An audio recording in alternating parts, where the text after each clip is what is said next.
और जिस उद्देश्य से जा रहे थे उस उद्देश्य में देवता सफल हो गए। भगवान शंकर तो जान ही रहे, वो तो सर्वज्ञ हैं, उनको कोई फर्क नहीं पड़ने वाला। लेकिन सती ने जब देखा तो तदुपश्रुत्य नभसि खेचराणाम प्रजल्पताम सती दाक्षायणी देवी पितुर्यज्ञ महोत्सवम। और इन देवताओं की लीला देखो, चुपचाप चले जाते तब भी अच्छा था। विमान लेकर के कैलाश के ऊपर से जा रहे हैं और जब कैलाश के सन्निकट पहुंचे तो जोर जोर से गीत संगीत गाने लगे कि न भी कोई सुनने वाला तो सुन ले कि कौन जा रहा। जैसे आप चुपचाप गाड़ी लेकर के निकल जाओ तो कोई बात नहीं, लेकिन दरवाजे के सामने पहुंचो तो जोर से हारन बजाते हुए निकलो तो आदमी जान जाए। उसी तरीके इन देवताओं ने सोचा कुछ हल्ला गुल्ला करते जाएं जिससे इनको पता चले कि यहाँ जा रहा है। तदुपश्रुत नभसि खेचराणाम प्रजल्पताम। प्रजल्पताम का यही अर्थ है, प्रकृष्ट रूपेण जल्पताम। और जोर जोर से गीत संगीत गाने लगे सब महाराज देवता लोग। सती जी ने सुन लिया। सती दाक्षायणी देवी पितृयज्ञ महोत्सव, पिता के यज्ञ महोत्सव में जाते हुए देवताओं को देखा। सती जी ने भगवान शंकर से पूछा, भोलेनाथ ये देवता लोग कहां जा रहे हैं प्रसन्नता में? भगवान शंकर ने कहा, देवी कहीं भी जाएं इससे क्या मतलब, तुम तो कथा सुनो। कथा सुनने वालों के लिए ये उपदेश है। जब भगवान की कथा सुनाई जा रही हो तो कौन आ रहा है कौन जा रहा है इससे कोई मतलब नहीं। जो जा रहा जाने दो, जो आ रहा आने दो। तुम तो कथा सुनो, लेकिन कथा छोड़कर कौन आ रहा कौन जा रहा इस चक्कर में पड़े तो कथा का अपमान, और कथा का अपमान कल्याणकारी नहीं होता। इसके दो उदाहरण हैं। एक उदाहरण श्री रामावतार में, पंचवटी में लक्ष्मण जी बैठे हैं, जानकी जी बैठी हैं, भगवान श्री राम कथा सुना रहे थे। जानकी जी को लक्ष्मण जी को शास्त्र की बातें सुना रहे थे, दिव्य चर्चा हो रही थी। तब तक मारीच मृग आ गया। मारीच मृग को देख करके सीता जी ने कहा, यह मृग बहुत सुंदर है। भगवान श्री राम ने कहा, कथा सुनो, मृग तो आते जाते रहेंगे जंगल। सीता जी ने कहा, नहीं नहीं ये मृग बहुत सुंदर है, कथा तो आप रोज सुनाते हो, इस मृग को पकड़ करके लाओ। भगवान श्री राम जान गए, कथा छोड़ करके इनका मृग में मन गया, सोने के मृग में इनका मन गया। अब इनका कल्याण नहीं हुआ, और परिणाम यही हुआ, सीता जी को सोने का मृग भी नहीं मिला और राम जी से भी उनको दूर जाना पड़ा, और अशोक वाटिका में जाकर के उन्हें दुख सहन करना पड़ा। लेकिन उस दुख की निवृत्ति कब हुई? बोले जिस कथा को छोड़ करके गई थी वही कथा जब पुनः उन्होंने श्रवण किया तब दुख की निवृत्ति हुई, और वो कथा सुनाने के लिए श्री हनुमान जी महाराज लंका में पहुंचे। रामचंद्र गुण पर लागा, रामचंद्र गुण पर लागा, सुनते सीता कर दुख भागा, सुनते सीता कर दुख भागा। कथा छोड़ करके गई, दुख हुआ, और दुख कब गया? बोले जब कथा आई तो दुख चला गया। इसलिए कथा में बहुत सावधान, कौन आ रहा कौन जा रहा, ठीक है और अच्छी बात है। सती जी ने भी यही किया। बोले बाबा ने कहा कथा सुनो, कौन आ रहा कौन जा रहा जाने दो, ये तो आकाश है, कितने विमान आएंगे जाएंगे। सती जी ने कहा नहीं महाराज बताओ ये विमान कहां जा रहे हैं? कथा तो आप रोज सुनाते हो, मैं कहां जाने वाली हूं, आप कहां जाने वाले हो, कथा तो रोज रहेगी, ये विमान कहां जा रहे हैं? मुझे कुतूहल है, बताओ ये विमान कहां जा रहे हैं? भगवान शंकर को दुख हुआ, कथा छोड़ करके इनका मन विमान में गया, इनका अब कल्याण नहीं होगा। भगवान शंकर को रोष आ गया, और रोष में आकर के भगवान शंकर ने कहा, वहीं बैठ जाइए, हाँ रख दीजिए। बोलो श्री सीता रामचंद्र भगवान की जय। भगवान शंकर ने कहा, देवी तुम्हारे बाप यज्ञ कर रहे हैं, उसी यज्ञ में सब विमान जा रहे हैं। सती जी ने कहा मेरे पिता के घर में यज्ञ है, तब तो आपको भी चलना चाहिए, हम भी चलें। अब कथा तो किनारे रह गई, अब यज्ञ हो रहा है, यज्ञ में चलना है, दूसरी बात शुरू हो गई। और कुतर्क से तत्व का बोध नहीं होता, सुतर्क होना चाहिए। बादे बादे जायते तत्व बोध, बाद होना चाहिए, तर्क होना चाहिए, प्रश्न होना चाहिए, लेकिन सुतर्क कहां पर कौन सा तर्क लगेगा, कहां पर क्या बात उचित होगी, उस प्रसंग को भी समझना चाहिए। सती जी ने कहा पिता के घर में, गुरु के घर में, मित्र के घर में कोई उत्सव हो तो बिना बुलाए जाना चाहिए। तो भगवान शंकर ने कहा हाँ देवी, बात तो सही है, लेकिन अगर पिता के घर में और गुरु के घर में, मित्र के घर में उत्सव हो और वो अपने मन में कोई दुर्भाव रखता हो तो बिना बुलाए नहीं जाना चाहिए। तदपि विरोध मान जह कोई, तदपि विरोध मान जह कोई, तहाँ गए कल्याण न होई, तहाँ गए कल्याण न होई, तहाँ गए कल्याण न होई, तहाँ गए कल्याण न होई, तदपि विरोध मान जह कोई, तदपि विरोध मान जह कोई, तदपि विरोध मान। अगर कोई विरोध माने तो नहीं जाना चाहिए। सती जी ने कहा मैं तो जाऊंगी, मेरे पिता के घर में यज्ञ है। भगवान शंकर ने कहा अगर मेरी अवज्ञा करके जाओगी तो आपका कल्याण नहीं होगा। भद्रम भवत्यान ततो भविष्यति, आपका कल्याण नहीं होगा। अब भगवान शंकर के इन वचनों को सुन करके सती जी चुप तो हो गई, बोले ये कह रहे हैं जाने से कल्याण नहीं होगा, अब जाना ठीक नहीं, लेकिन मन कह रहा है कैसे भी चले जाते तो देखते क्या होगा। अब ये स्थिति हो गई सती जी की कि एक तरफ जाने का भी मन है, उस मन पर नियंत्रण नहीं कर पा रही, दूसरी तरफ भगवान शंकर की आज्ञा नहीं, इसलिए भय भी। इस उहापोह में सती जी करती क्या है, बोले कभी घर से बाहर निकलें, कभी भीतर जाएं, कभी आकाश की ओर देखें, कभी भगवान शंकर की ओर देखें, और कभी सिर झुका करके कुछ सोचने लग जाए। सती जी की इस स्थिति को देखकर भगवान समझ गए कि ये मन से तो चली गई, तन से यहां बची। तो मन से जब ये चली ही गई हैं तो तन से भी ये जाएं, इनको विदा कर दें, क्या करेंगे रोको। देखो भाई, मन से कोई आपके साथ न रहे तो जबरदस्ती बांध करके थोड़ी कोई किसी को रख सकता। तो कहते हैं बांधे बनिया बाजार थोड़ी लागा, बांध करके किसी को आप नहीं रख सकते। वो मन से रहे, खुशी से रहे तब तो ठीक। सती जी ने भगवान शंकर ने सोचा जब इनका मन चला ही गया तो इनको भी भेज दो। भगवान शंकर ने व्यवस्था कर दी, नंदी को बुलाया, बोले इनका सामान वामान रखो, पहुंचाओ। तब सामान वामान रखा जाने लगा। सती जी ने कहा महाराज मैं तो फिर आऊंगी, ये सामान वामान तो यहीं रहे। भगवान शंकर ने कहा नहीं नहीं, आप अपना जरूरी सामान भी अपने साथ ले जाओ।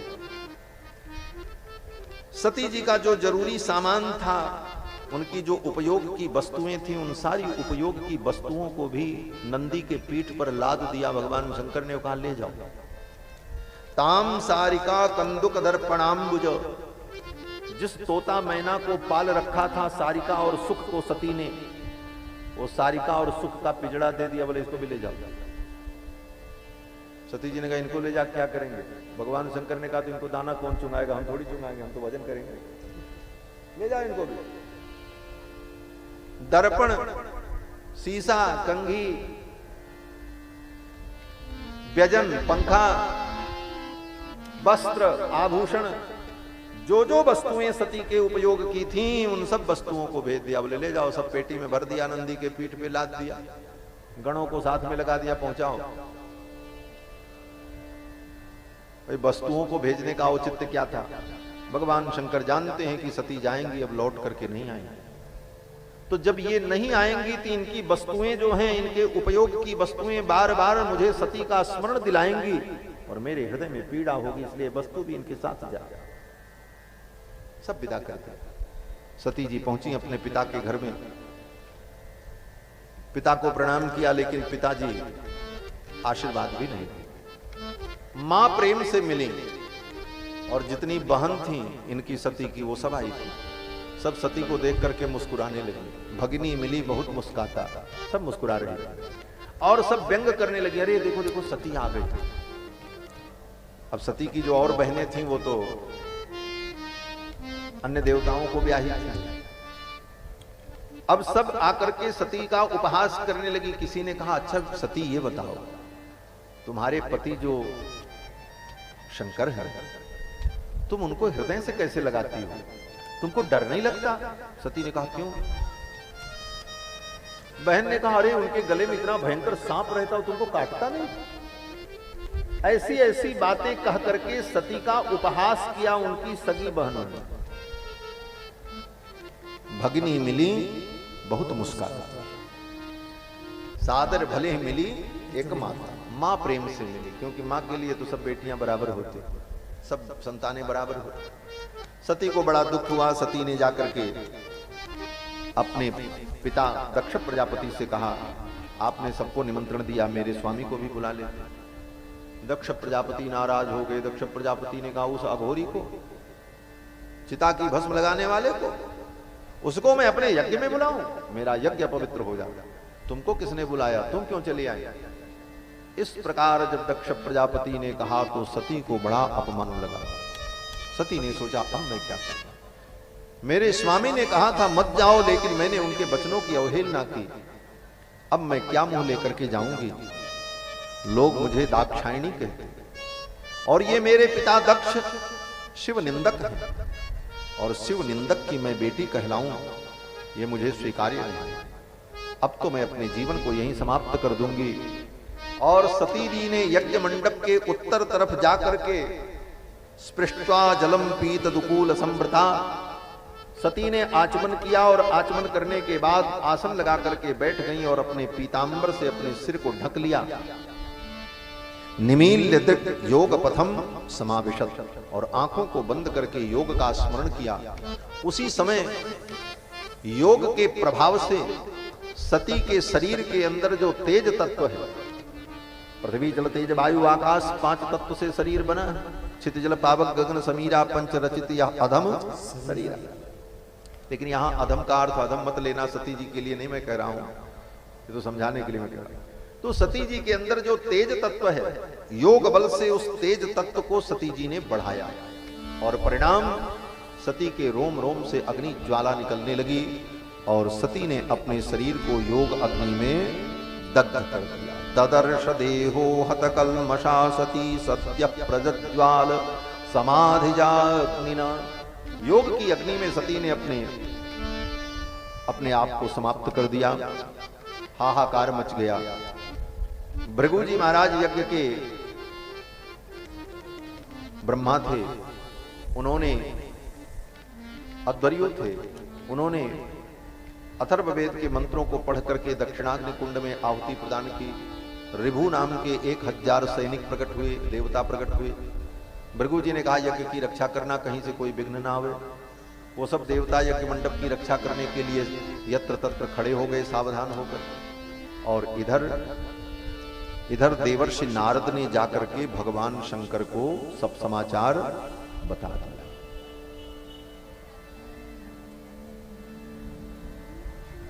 नारद जी जैसा पत्रकार दुनिया में नहीं हो सकता। निष्पक्ष पत्रकार, पत्रकारिता निष्पक्ष होनी चाहिए। आज पत्रकारिता भी निष्पक्ष नहीं रह गई। जो लोकतंत्र का एक स्तंभ है, वह भी दबाव में और प्रेशर में काम करने लगे। परिणाम बोले लोकतंत्र का हनन होता है। लेकिन नारद जी जो पत्रकार हैं, देवताओं के पत्रकारिता के मूल पुरुष हैं। समझे, पत्रकारों को नारद जी को अपना आदर्श मानना चाहिए। नारद जी निष्पक्ष हैं, जिसकी जो बात है कहनी, उनका न कोई शत्रु है न कोई मित्र है। जितने आनंद से नारद जी महाराज राम जी के दरबार में पहुंचते हैं, उतनी ही प्रसन्नता से नारद जी रावण के दरबार में मिला। राम जी के दरबार में नारद जी का जितना आदर और सम्मान है, उससे कम सम्मान नहीं है रावण के, उतना ही सम्मान नारद जी। नारद जी कंस के पास जाते हैं तो कंस भी उनको प्रणाम करता है। हाँ, ये नारद जी की निष्पक्षता है। इस कारण वही रावण जेहि जेहि देश धेन दुज पावई नगर गांव पुर आग लगावई, वही रावण के यहां जब नारद जी जाते हैं तो नारद जी को रावण प्रणाम करता है, कहता महाराज आशीर्वाद दो, हम विजय कैसे होंगे? तो नारद जी कहते उसको भी विजय का मंत्र बताते हैं। हाँ, रावण को भी। राम जी से युद्ध चल रहा है, रावण ने कहा नारद जी आप बड़े ज्ञानी हो, कोई उपाय बताओ हम क्या करें? बोले युद्ध करो जीतो। रावण ने कहा बड़ी मुश्किल है। बोले क्या बात है? बोले रामा दल में एक बंदर है ना, वो बड़ा विकट है, उसके कारण हमारी विजय नहीं हो रही, वो थोड़ा असावधान हो जाए तो मैं अपना काम कर लूं, लेकिन वो इतना सावधान बानर है, बुद्धिमताम वरिष्ठम ज्ञानिनाम अग्रगण्यम सकल गुण निधानम, मैं क्या करूं? नारद जी ने कहा अच्छा ठीक है। नारद जी ने रावण को भी उपाय बता दिया। क्या उपाय बताया? नारद जी ने कहा चिंता मत करो, वो बहुत बड़े राम भक्त हैं ना, मैं जा रहा हूं, मैं वहीं जाकर के जब वो युद्ध करेंगे हनुमान जी तो मैं वहीं भगवान नाम संकीर्तन करने लग जाऊंगा, और कीर्तन सुनने में उनका मन लग जाएगा, वो असावधान हो जाएंगे, तब तक तुम अपना काम कर लेना। लक्ष्मण जी से जब युद्ध होने लगा तो नारद जी आ गए, वीणा लेकर के नारद जी महाराज हनुमान जी जहां युद्ध कर रहे थे, लक्ष्मण जी के चारों तरफ घूम रहे थे कि लक्ष्मण जी को कोई मार न सके, लक्ष्मण जी की रक्षा में लगे थे। हनुमान जी महाराज बड़े बड़े वीरों को मार रहे थे, तब तक नारद जी आए, वीणा बजा बजा करके भगवान नाम संकीर्तन करने लगे। श्री राम जय राम जय जय राम, श्री राम जय राम जय जय राम, श्री राम जय राम जय जय राम, श्री राम जय राम जय जय राम, श्री राम जय राम जय जय राम, श्री राम जय राम जय जय राम, श्री राम जय राम जय जय राम, श्री राम जय राम जय जय राम, श्री राम जय राम जय जय राम। देवर्षि नारद मधुर मधुर कीर्तन करने लगे। अब तो भगवान श्री हनुमान जी महाराज को जब युद्ध के मैदान में चारों तरफ मारो काटो पकड़ो तोड़ो चीख चीत्कार सुनाई पड़ रही थी, उसी में जब राम जी के नाम की मधुर ध्वनि सुनाई पड़ी तो हनुमान जी ने कान लगाया, सुनने लगे, आनंद आने लगा। नारद जी ने कहा अब काम बन जाएगा। नारद जी धीरे धीरे पीछे खसकने लगे तो हनुमान जी भी उन शब्दों को सुनने के लिए पीछे खसकने लगे। थोड़ी सी असावधानी हुई, तब तक मेघनाथ ने लक्ष्मण जी को शक्ति मार दी। नारद जी ने कहा हो गया चलो। नारद जी तो विलक्षण महात्मा है, सब के यहां जाते हैं, सबका काम करते हैं, उनका कोई अपना नहीं है, कोई पराया नहीं है, सबके हितैषी हैं। कंस के यहां पहुंचे, कंस ने कहा महाराज आज तक मैं अपने शत्रु का पता नहीं लगा सका, और जिन जिनको मैंने भेजा अघासुर बकासुर धेनुकासुर तृणावर्त केसी पूतना सबको मार दिया, लेकिन वो कौन है अभी तक मैं जान नहीं पाया। नारद जी ने कहा अच्छा। नारद जी ने बता दिया कंस को, अभी तक तुम नहीं जान पाए। अरे वो नंद बाबा के घर में जो दो छोरे रहते हैं ना, कृष्ण और बलराम, वही हैं तुम्हारे शत्रु। कंस ने कहा अरे वो तो नंद का छोरा है, मेरा शत्रु तो देवकी की 8वीं संतान है। नारद जी ने कहा वही देवकी की 8वीं संतान है, रातों रात वसुदेव जी ने अपने पुत्र को ले जाकर के अपने मित्र नंद बाबा घर रख दिया, सब बता दिया। नारद जी ऐसे महात्मा। तो नारद जी पहुंच गए शंकर जी के पास, जाकर के सब कुछ बता दिया। भवो भवान्या निधनम प्रजापते असत्पिताया अवगम्य नारदात। नारद जी के द्वारा सब कुछ ज्ञात हुआ भगवान शंकर को। शंकर जी को क्रोध आ गया, भगवान शंकर ने अपनी एक जटा पकड़ी और उखाड़ करके जमीन पर पटका। उस जटा के अंदर से एक विराट पुरुष प्रकट हो गया, बड़ा भयानक पुरुष, कराल दृष्टो जलदग्निमूर्धजक कपालमाली, कपालों की माला पहने हुए भयंकर पुरुष प्रकट हुआ। और उस पुरुष ने भगवान शंकर को प्रणाम किया और कहा हे भगवान मैं आपको प्रणाम करता हूं। तम किम करोमीति गृणन्तमाह बद्धांजलिम भगवान भूतनाथ। हे भूतनाथ मैं आपको प्रणाम करता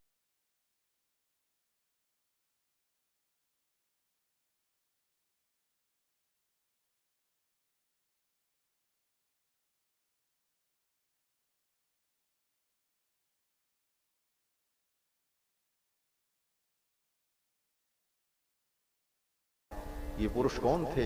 बोले ये भगवान वीरभद्र, रुद्र के अंश हैं। भगवान वीरभद्र चल पड़े, उद्यम्य शूलम जगदंत कांतकम, अपने त्रिशूल को लेकर के वीरभद्र जब चले हैं, साप प्राद्रवत घोषण भूषणांग्री, उनके शरीर में जो आभूषण थे, कमर में बड़ी बड़ी घंटियां लटकी हुई थी, उन घंटियों की ध्वनि से चारों दिशाएं गुंजायमान होने लगी और वीरभद्र चल पड़े।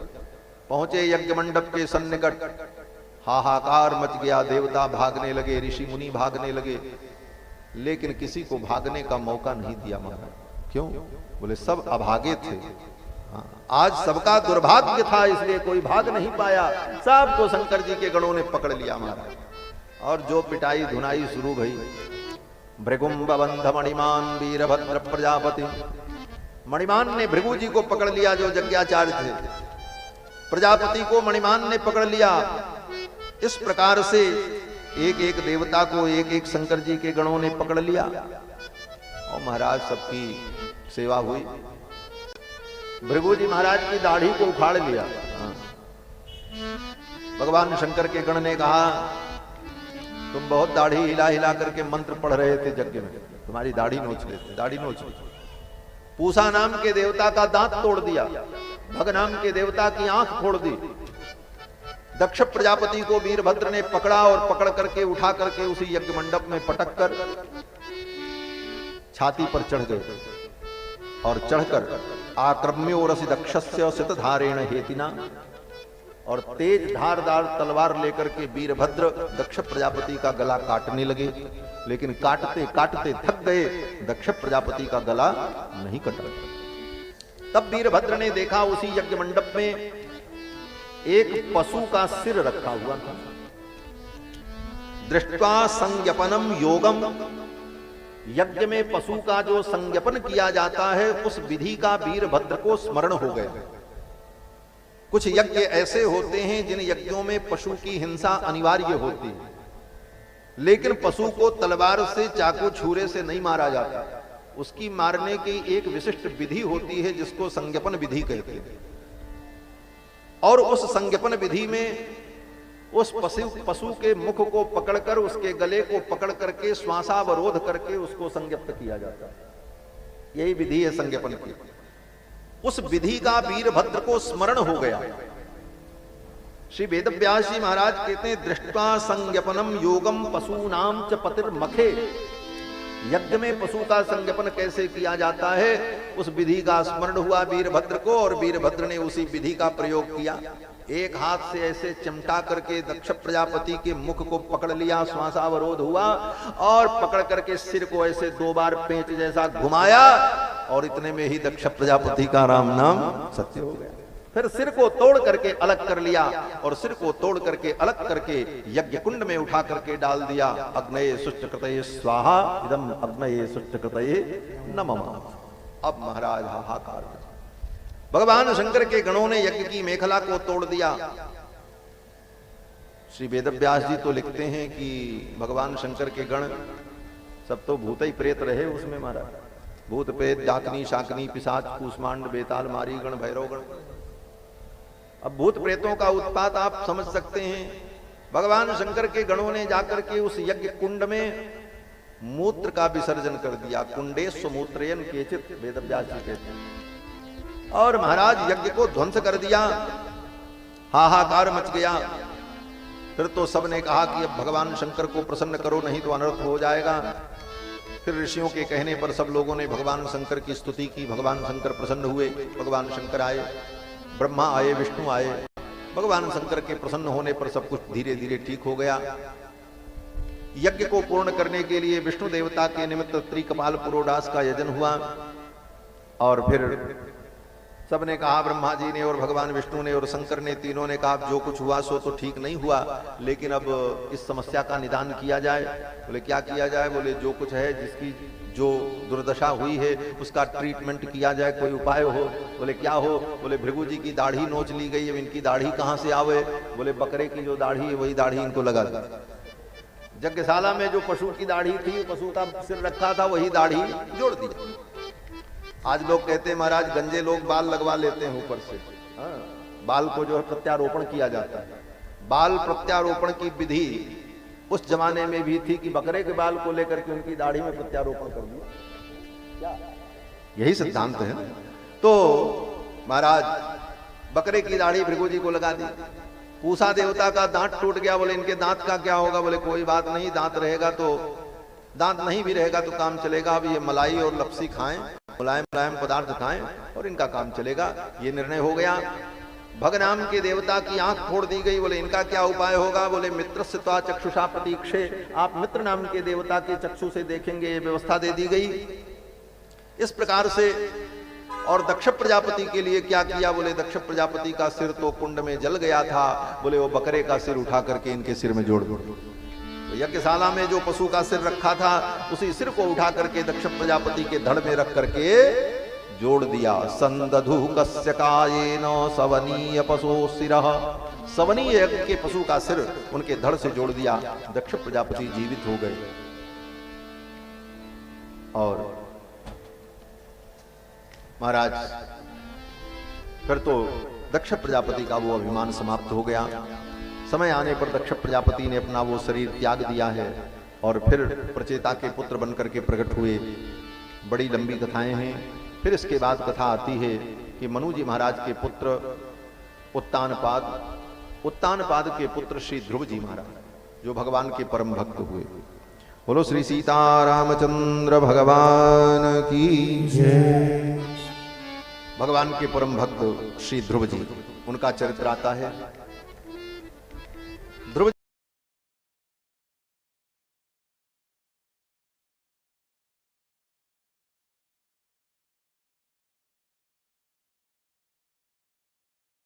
पाद और उत्तानपाद के पुत्र ध्रुव जी। महाराज उत्तानपाद की दो पत्नियां सुनीति और सुरुचि। सुनीति के पुत्र ध्रुव और सुरुचि के पुत्र उत्तम।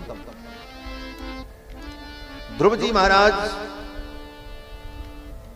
5 महीने की कठिन तपस्या में भगवान का दर्शन प्राप्त कर लेते।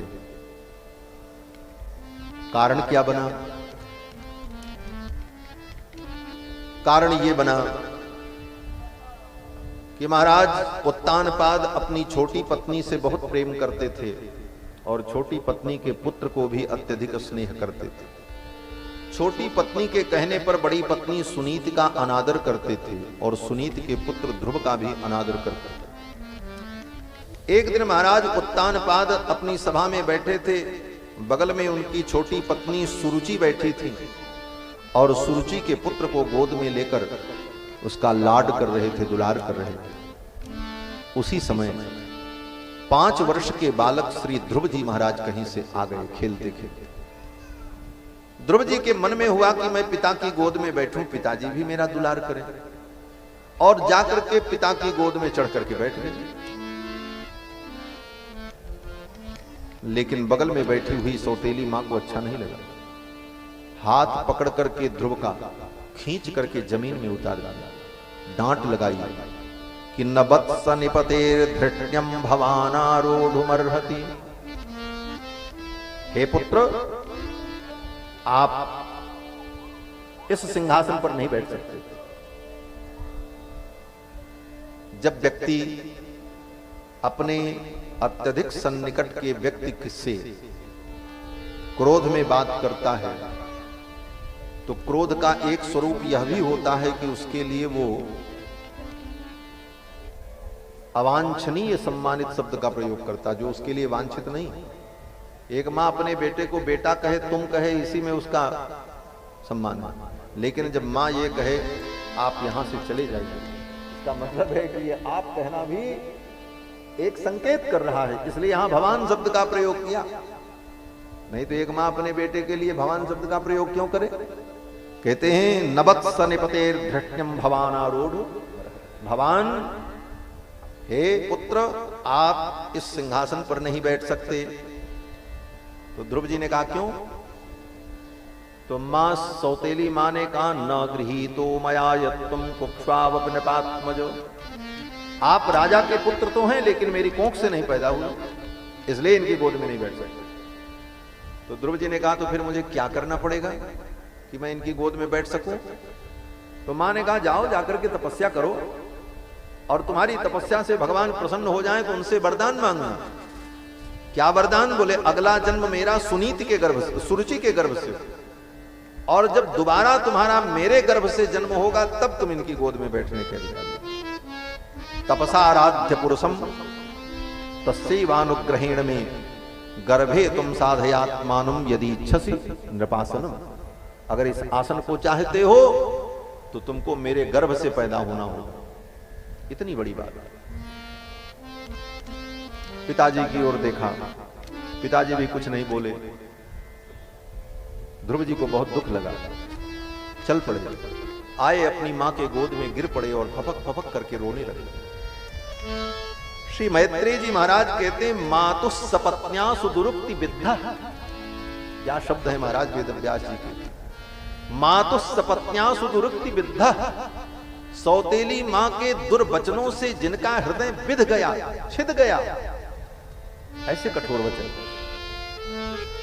कभी कभी वाणी बाण से भी ज्यादा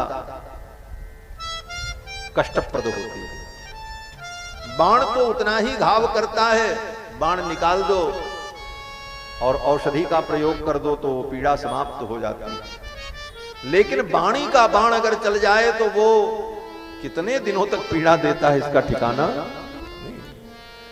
वेदव्यास जी कहते हैं मातु सपत्न्या सुदुरुक्ति विद्धा, सौतेली मां के दुर्वचनों से ध्रुव जी का हृदय विदीर्ण हो गया।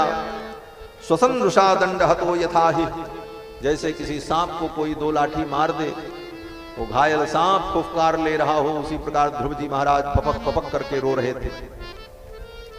हित्वा मिशंतम पितरम सन्नवाचम जगाम मातु प्रवदन सकाशम। मां सुनीति सब कुछ जान गई और मां सुनीत ने ध्रुव से कहा बेटा इसमें तो तेरा कोई दोष नहीं है, तुम क्यों दुखी हो? इसमें तुम्हारा कोई दोष नहीं है, दोष तो मेरे पापों का है।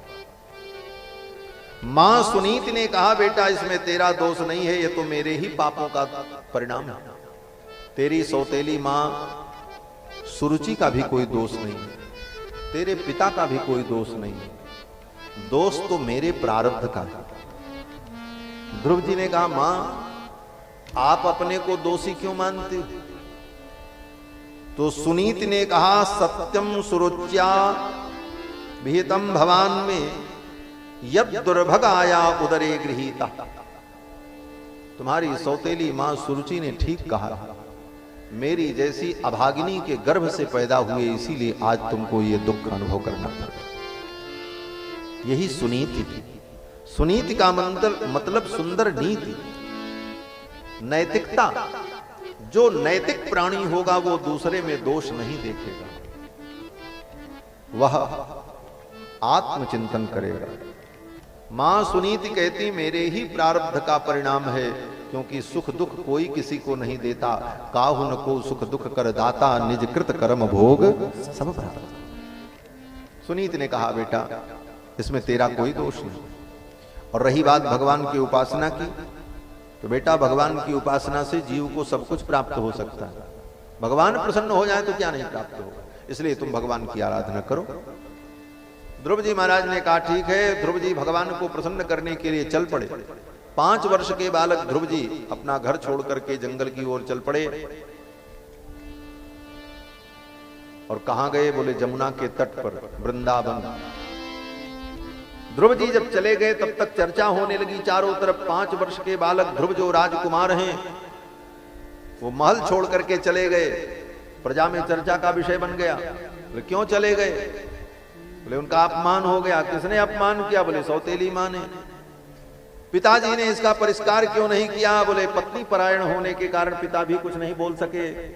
इस प्रकार का अपवाद जब चारों तरफ फैलने लगा, प्रजा विरोध करने लगी। प्रजा ने कहा जिन राजा को वन में तप करने के लिए जाना चाहिए वो भोग में पड़े हुए हैं, आसक्ति में पड़े हुए हैं, और 5 वर्ष के बालक तप करने गए ध्रुव जी। ये सब सुन करके महाराज उत्तानपाद को अनुभव हुआ कि ये तो बहुत बड़ी गलती हुई। दौड़ पड़े अपने बेटे को मनाने के लिए कि मैं मना करके ध्रुव को लेकर के आ जाऊं। तब तक रास्ते में नारद जी पहुंचे। नारद जी ने जाकर के कहा कहीं मत जाओ, चुपचाप घर में बैठो। बोले मेरा बेटा चला गया, 5 वर्ष का बालक, जंगल में उसको सिंह खा जाएंगे, हिंसक जीव मार देंगे। नारद जी ने कहा उसका कुछ नहीं बिगड़ने वाला, भगवान जिसके रक्षक होते हैं उसका कोई बाल बांका नहीं कर सकता, और तुम निश्चिंत रहो। नारद जी ने कहा तुम निश्चिंत रहो, तुम भाग्यशाली हो कि ऐसे पुत्र को तुमने पाया है। तुम्हारा पुत्र जा रहा है, तपस्या करेगा, भगवान का दर्शन करके आएगा, सारे त्रिलोकी में तुम्हारे यश का विस्तार होगा, तुम निश्चिंत रहो। पिता ने कहा ऐसी बात? नारद जी ने कहा हाँ। तब तो उत्तानपाद निश्चिंत हो गए और नारद जी पहुंच गए ध्रुव जी के पास। ध्रुव जी सोच रहे थे मैं कैसे तपस्या करूं, क्या करूं। नारद जी आए, नारद जी को प्रणाम किया। नारद जी ने कहा बेटा क्या करने जा रहे हो? ध्रुव जी ने कहा हम तपस्या करने जा रहे हैं। नारद जी ने कहा तपस्या कैसे होती मालूम है? ध्रुव जी ने कहा सो तो नहीं मालूम, तो कैसे करोगे? तो ध्रुव जी ने कहा आप ही बता दो, आप तपस्वी हो। नारद जी ने कहा जो बताता है वो गुरु होता है। तो ध्रुव जी ने कहा आप गुरु ढूंढने कहां जाए, आप ही मेरे गुरु बन जाओ, आपसे बढ़िया गुरु कहां मिलेगा। और वास्तव में गुरु को ढूंढा नहीं जाता, समय आने पर भगवत कृपा से ही गुरु की प्राप्ति हो जाती है। नारद जी को ढूंढने नहीं गए ध्रुव जी महाराज, भगवान ने ही कृपा करके नारद जी को भेज दिया। और फिर नारद जी ने ध्रुव जी को मंत्र दीक्षा दे दी। कौन सा मंत्र?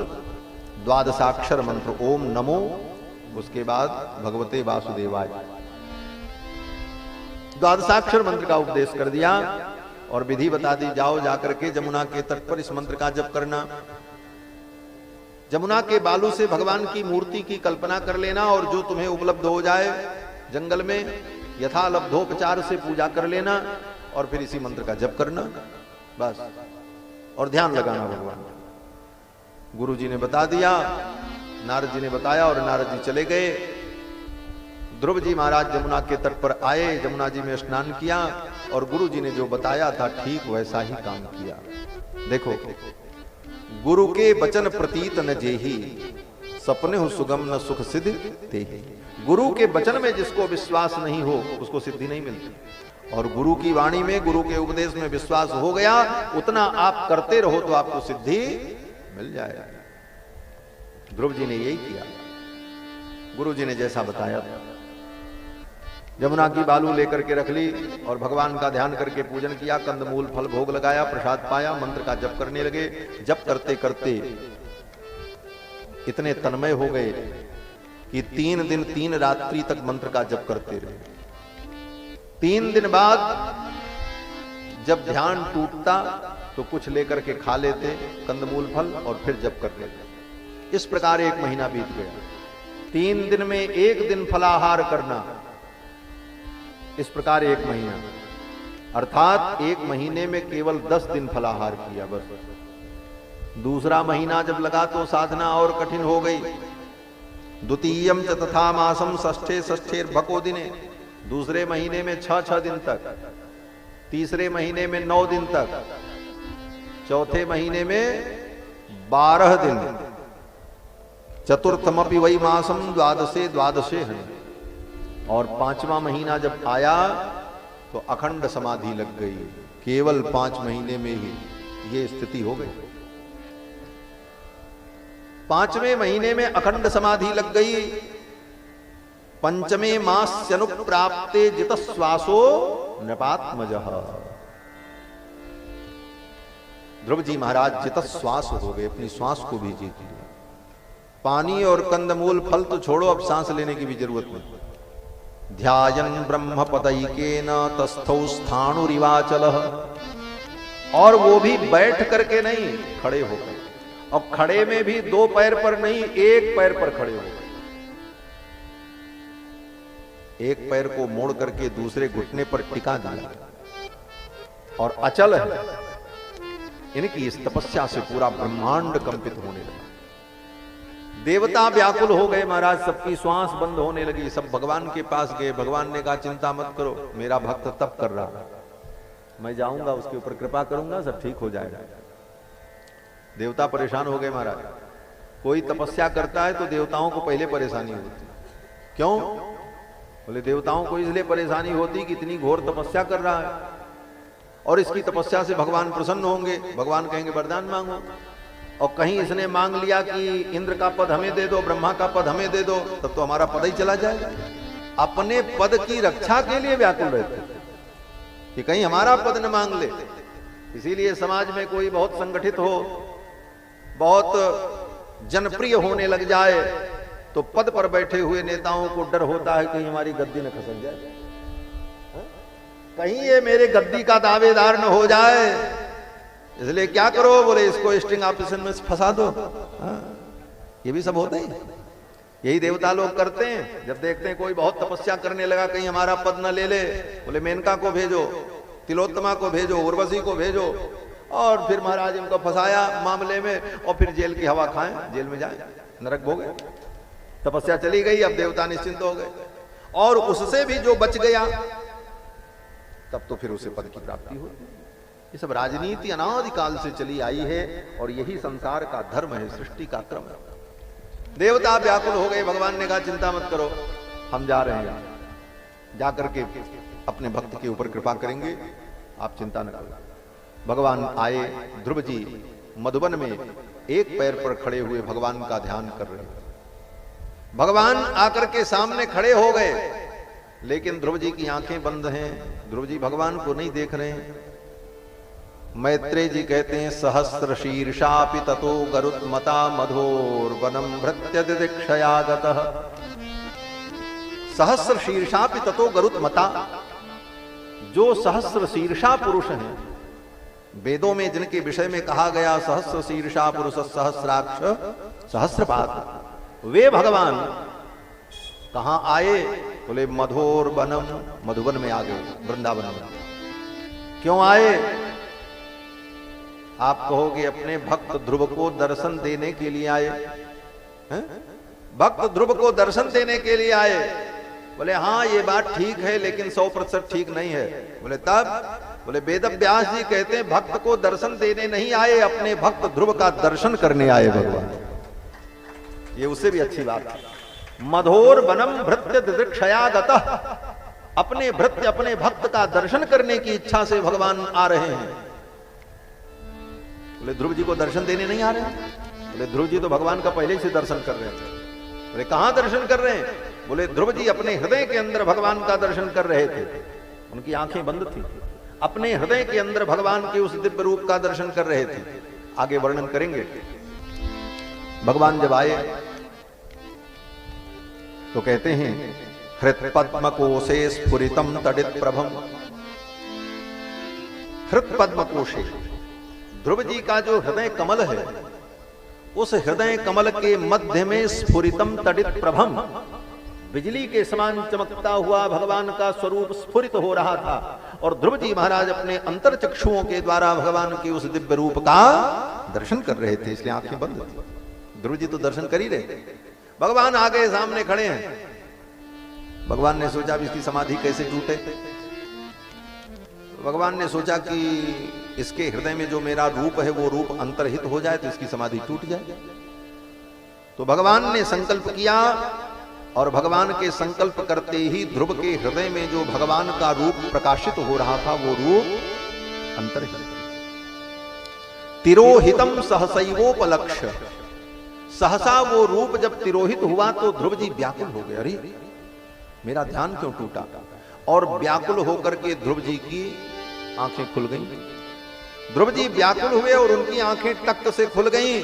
और ध्रुव जी ने जब आंख खोली तो देखते क्या है, बोले जिस रूप का दर्शन हृदय में कर रहे थे वही रूप सामने विद्यमान था। भगवान सामने खड़े थे। बहिस्थितम तदवस्थम ददर्श, उसी रूप को बाहर अवस्थित देखा ध्रुव जी ने। क्या दिव्य रूप भगवान का। ध्रुव जी देखने लगे। महाराज अनंत अनंत ब्रह्मांड के स्वामित्व को सूचित करने वाला किरीट मुकुट भगवान के मस्तक पर शोभा को प्राप्त हो रहा है। दिव्य भगवान की गभुआरी अलकावली, अष्टमी के चंद्रमा के समान भगवान का सुंदर ललाट, ललाट के मध्य में सुंदर ऊर्ध्वपुंड की रेखा, बगल में लगी हुई केसर की खौर, सुंदर कमानदार भौहें, और भौहों के नीचे भगवान के सुंदर कज्जल, सलज्ज नेत्र। कैसे नेत्र?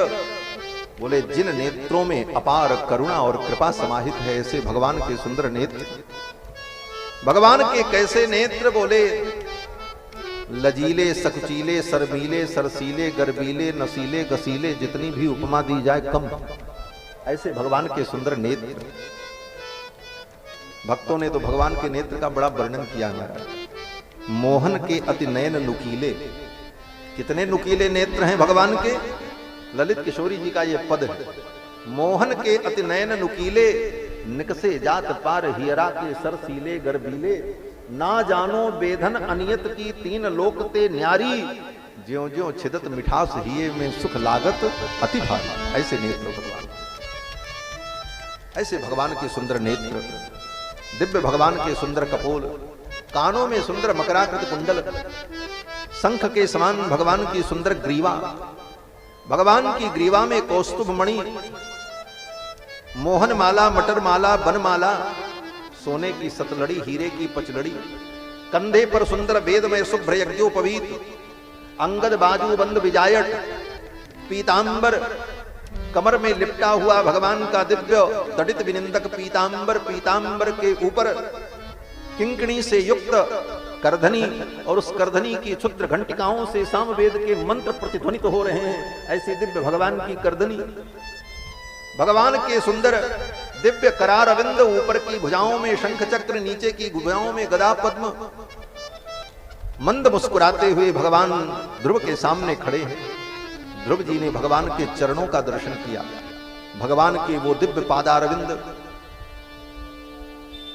जिन पादारविंद के रजकण को प्राप्त करने के लिए, जिन पादारविंद के नखमणि चंद्रिका की एक ज्योत्सना को प्राप्त करने के लिए बड़े बड़े योगी, अमलात्मा, महात्मा, विमलात्मा लोग जन्म जन्मांतर, कल्प कल्पांतर, जुग जुगांतर तक साधन करते हैं, और साधन करने के बाद भी भगवान के उन चरणारविंद के नखमणि चंद्रिका की एक ज्योत्सना भी उनको प्राप्त नहीं होती। ऐसे भगवान के वे दिव्य पादारविंद, जो भगवान के भक्तों के परम धन है। धनम मदीयम तव पाद पंकजम कदानु साक्षात करवाणी चक्षुषा, भगवान यामुनाचार्य कहते। उन पादारविंदों का दर्शन किया। नख से लेकर सिख पर्यंत भगवान के दिव्य स्वरूप का दर्शन करके ध्रुव जी महाराज आनंदित हो गए। विचार करने लगे, मैं भगवान की स्तुति कैसे करूं? ये भगवान है, स्तुत्य है, स्तुति करने के योग्य है। लेकिन ध्रुव जी को कोई स्तुति मालूम नहीं थी। गुरु जी ने केवल मंत्र बताया था। इतना व्याकरण काव्य कोश का ज्ञान भी नहीं है कि श्लोक का निर्माण कर सके। पहले से कोई स्तुति याद भी नहीं, क्या करें? सोचने लगे, मैं भगवान की क्या स्तुति करूं? तब तक भगवान ध्रुव जी के मनोभाव को समझ गए, और ध्रुव जी के मनोभाव को समझ करके भगवान ने क्या किया? बोले भगवान ने अपने ज्ञानमय शंख को ध्रुव के कपोल पर सटा दिया। बाएं हाथ में भगवान ने जो शंख ले रखा था ना, पांचजन्य, भगवान का पांचजन्य शंख जो है वो ज्ञान का प्रतीक है। उस पांचजन्य शंख को भगवान ने ध्रुव के गाल पर ऐसे सटाया। श्री मैत्रेय जी महाराज कहते हैं कि कृतांजलिम ब्रह्ममयेन कंबुना, भगवान के कर कमल में विराजमान जो कंबु है शंख, वो कैसा है? बोले ब्रह्ममय। ब्रह्ममय माने वेदमय, ब्रह्म माने वेद। कृतांजलिम, हाथ जोड़ करके ध्रुव जी खड़े। कृतांजलिम ब्रह्ममयेन कंबुना पस्पर्श बालम कृपया कपोले, कपोल पर सटा दिया। और ज्यों ही भगवान ने अपने ज्ञानमय शंख को सटाया, उसी समय ध्रुव जी के अंदर समस्त विद्याएं प्रकट हो गईं। 4 वेद 6 शास्त्र समस्त विद्याएं उसी क्षण प्रकट हो गई। न पढ़ना पड़ा, न लिखना पड़ा, कुछ न स्कूल गए, न कापी, न कलम, न कागज, किसी वस्तु की जरूरत। भगवान की कृपा से समस्त ज्ञान प्रकट हो गया। एक महात्मा कहते थे, ध्रुव की इस भक्ति को देखकर 5 वर्ष के ध्रुव जी हैं, 5 वर्ष के बालक ध्रुव की भक्ति को देखकर भगवान के हृदय में वात्सल्य उमड़ पड़ा। आय हाय, इस बालक ने इतनी तपस्या की मेरे लिए, कितना सुंदर है, कितना मनोहर है। ध्रुव जी के सुंदर मुखारविंद को देखकर भगवान के हृदय में इतना वात्सल्य उमड़ा, जैसे किसी छोटे बच्चे को देखकर पिता के हृदय में वात्सल्य होता है तो पिता क्या करता है? बोले बच्चे को पकड़ करके उसके गाल को चूम लेता है, ये ना करते? बच्चे के गाल को पिता चूम लेता है। भगवान के मन में भी हुआ कि मैं इस ध्रुव के कपोल का चुंबन करूं, ध्रुव के कपोलों को चूम लूं। लेकिन भगवान ने सोचा यहां तो भक्त भगवान की मर्यादा भी, अनंत अनंत देवता देख रहे हैं, ये साधारण लीला कैसे मैं करूं? लेकिन अपने मन को रोक नहीं पाए तो भगवान ने क्या किया? बोले जिस शंख को भगवान अपने मुख में लगाते हैं उसी शंख को गाल में लगा दिया। डायरेक्ट नहीं तो इनडायरेक्ट ही सही, ठाकुर जी ने ध्रुव के कपोल का मानो चुंबन कर लिया। दूसरे शब्दों में कहो तो फ्लाइंग किस जिसको कहते हैं, यहां किया, क्या बात। ठाकुर जी ने महाराज शंख को मुंह में लगाया और ध्रुव के कपोल पर सटाया। ये भाव की दृष्टि से कह रहा हूं, अन्यथा मत समझना। ध्रुव जी के कपोल का मानो चुंबन कर लिया भगवान ने। पस्पर्श बालम कृपया कपोले सवई तदैव प्रतिपादिताम गिराम दैवीम परिज्ञात परात्म निर्णय। ध्रुव जी को वो ज्ञान प्राप्त हो गया जो बड़े बड़े मनुष्यों को भी प्राप्त। ज्ञान भी दो प्रकार का होता है, एक निश्चयात्मक, एक संशयात्मक। दुनिया में बहुत पंडित होते हैं, वेद भी पढ़ लिया, रामायण भी पढ़ा, गीता भी पढ़ी, भागवत भी पढ़े, व्याकरण काव्य कोश भी पढ़े, सब पढ़े, लेकिन जीवन भर तत्व निर्णय पर नहीं पहुंच पाए। ज्ञान तो सब है, शब्दावली सब कंठस्थ है, लेकिन उनका भ्रम दूर नहीं हुआ। और एक ज्ञान होता है निश्चयात्मक, जिसको निश्चयात्मिका बुद्धि कहते हैं। पर तत्व का निर्णय करने वाली बुद्धि, ऐसा ज्ञान, वो ज्ञान ध्रुव जी को प्राप्त हो गया। वेदव्यास जी कहते हैं दैवीम परिज्ञात परात्म निर्णय। और फिर ध्रुव जी ने भगवान की बड़ी सुंदर स्तुति की। ध्रुव जी कहते हैं कि योऽन्त प्रविश्य मम वाचमिमां प्रसुप्तां संजीवयत् किल शक्तिधर स्वधाम्ना अन्यास्त हस्तचरण श्रवणत्वगादीन् प्राणान् नमो भगवते पुरुषाय तुभ्यम्। ध्रुव जी ने भगवान की बड़ी सुंदर स्तुति की है। ध्रुव जी कहते हैं जो परमात्मा मेरे अंतःकरण में प्रविष्ट होकर मेरे प्रसुप्त ज्ञान को जिन्होंने जागृत कर दिया, ऐसे प्रभु के चरणों में मैं प्रणाम करता हूं। भगवान बड़े प्रसन्न हुए। भगवान ने कहा जाओ, पिता का राज्य तुम्हें प्राप्त होगा, 36,000 वर्ष राज्य करना। और एक बात तो हम कहना भूल ही गए, ठाकुर जी जब प्रकट हुए और ध्रुव के कपोल में शंख का स्पर्श कराया तो समस्त विद्याएं तो प्राप्त ही हो गई। और जो ध्रुव जी महाराज 5 वर्ष के थे वो 18 वर्ष के जवान हो गए तुरंत। ये क्यों कर दिया? 18 वर्ष का जवान क्यों बना दिया भगवान ने?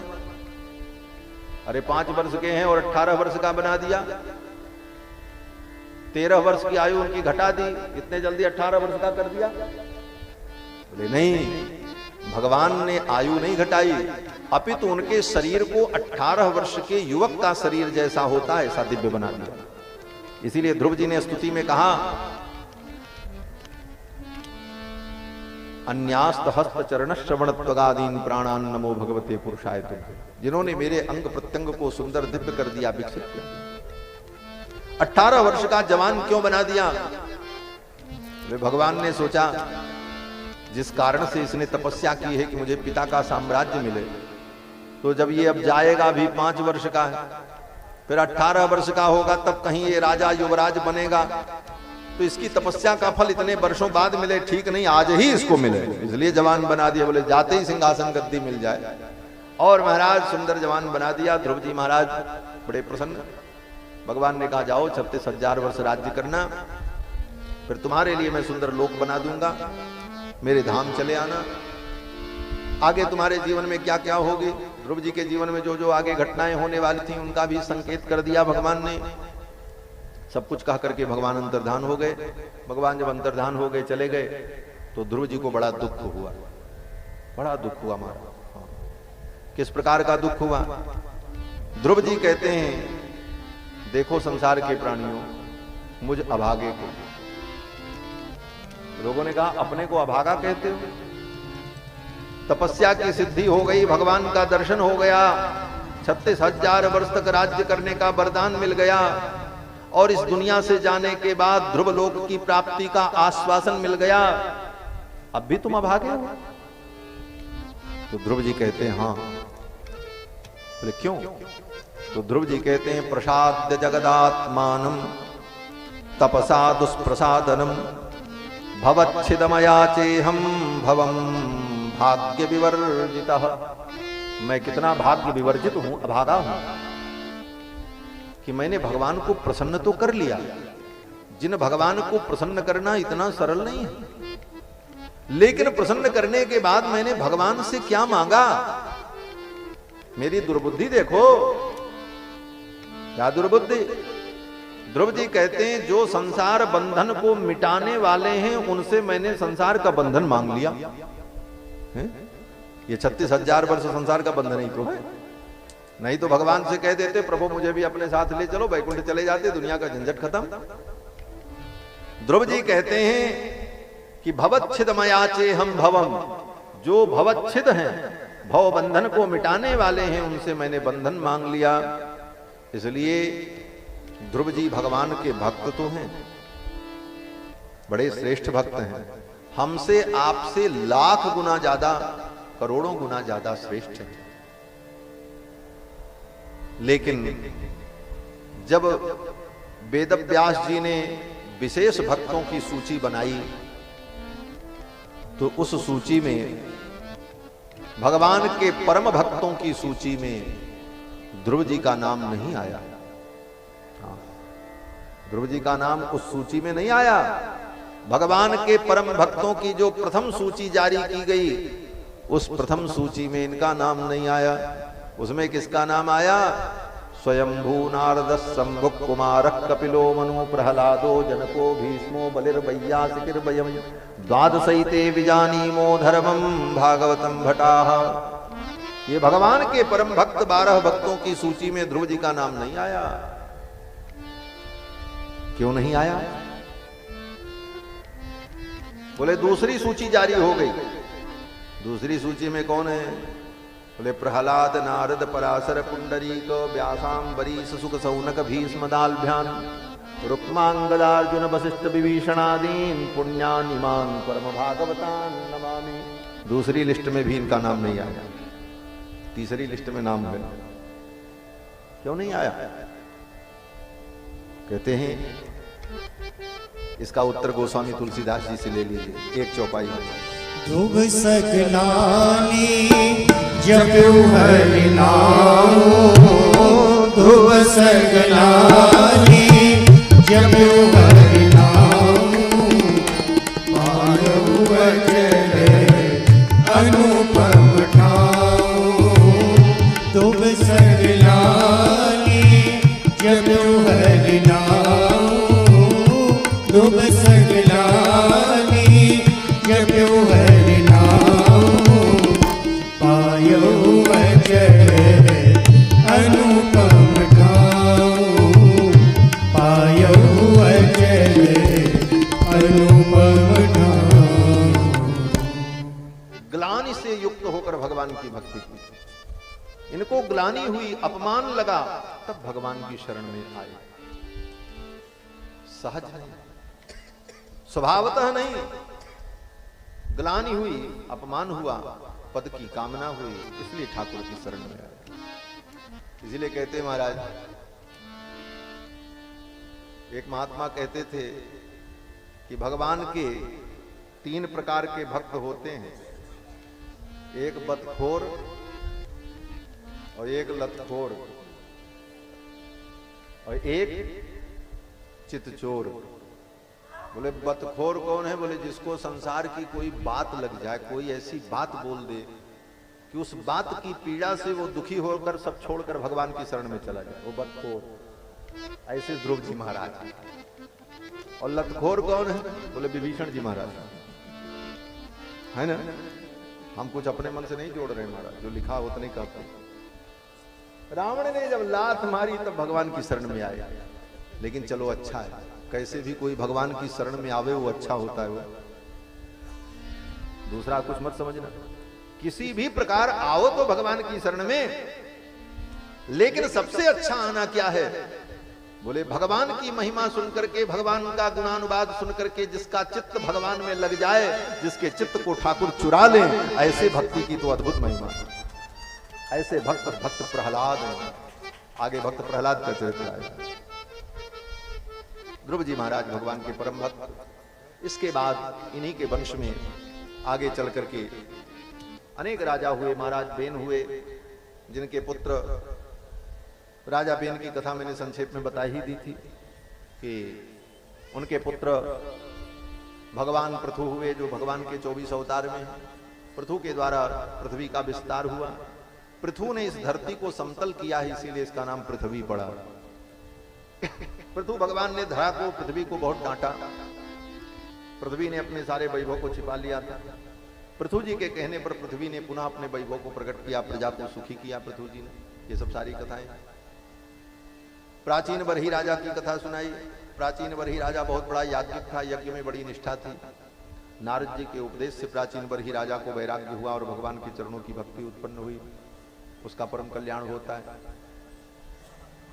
प्रियव्रत के वंश का वर्णन किया। मनु जी के पुत्र प्रियव्रत, जो दूसरे पुत्र थे।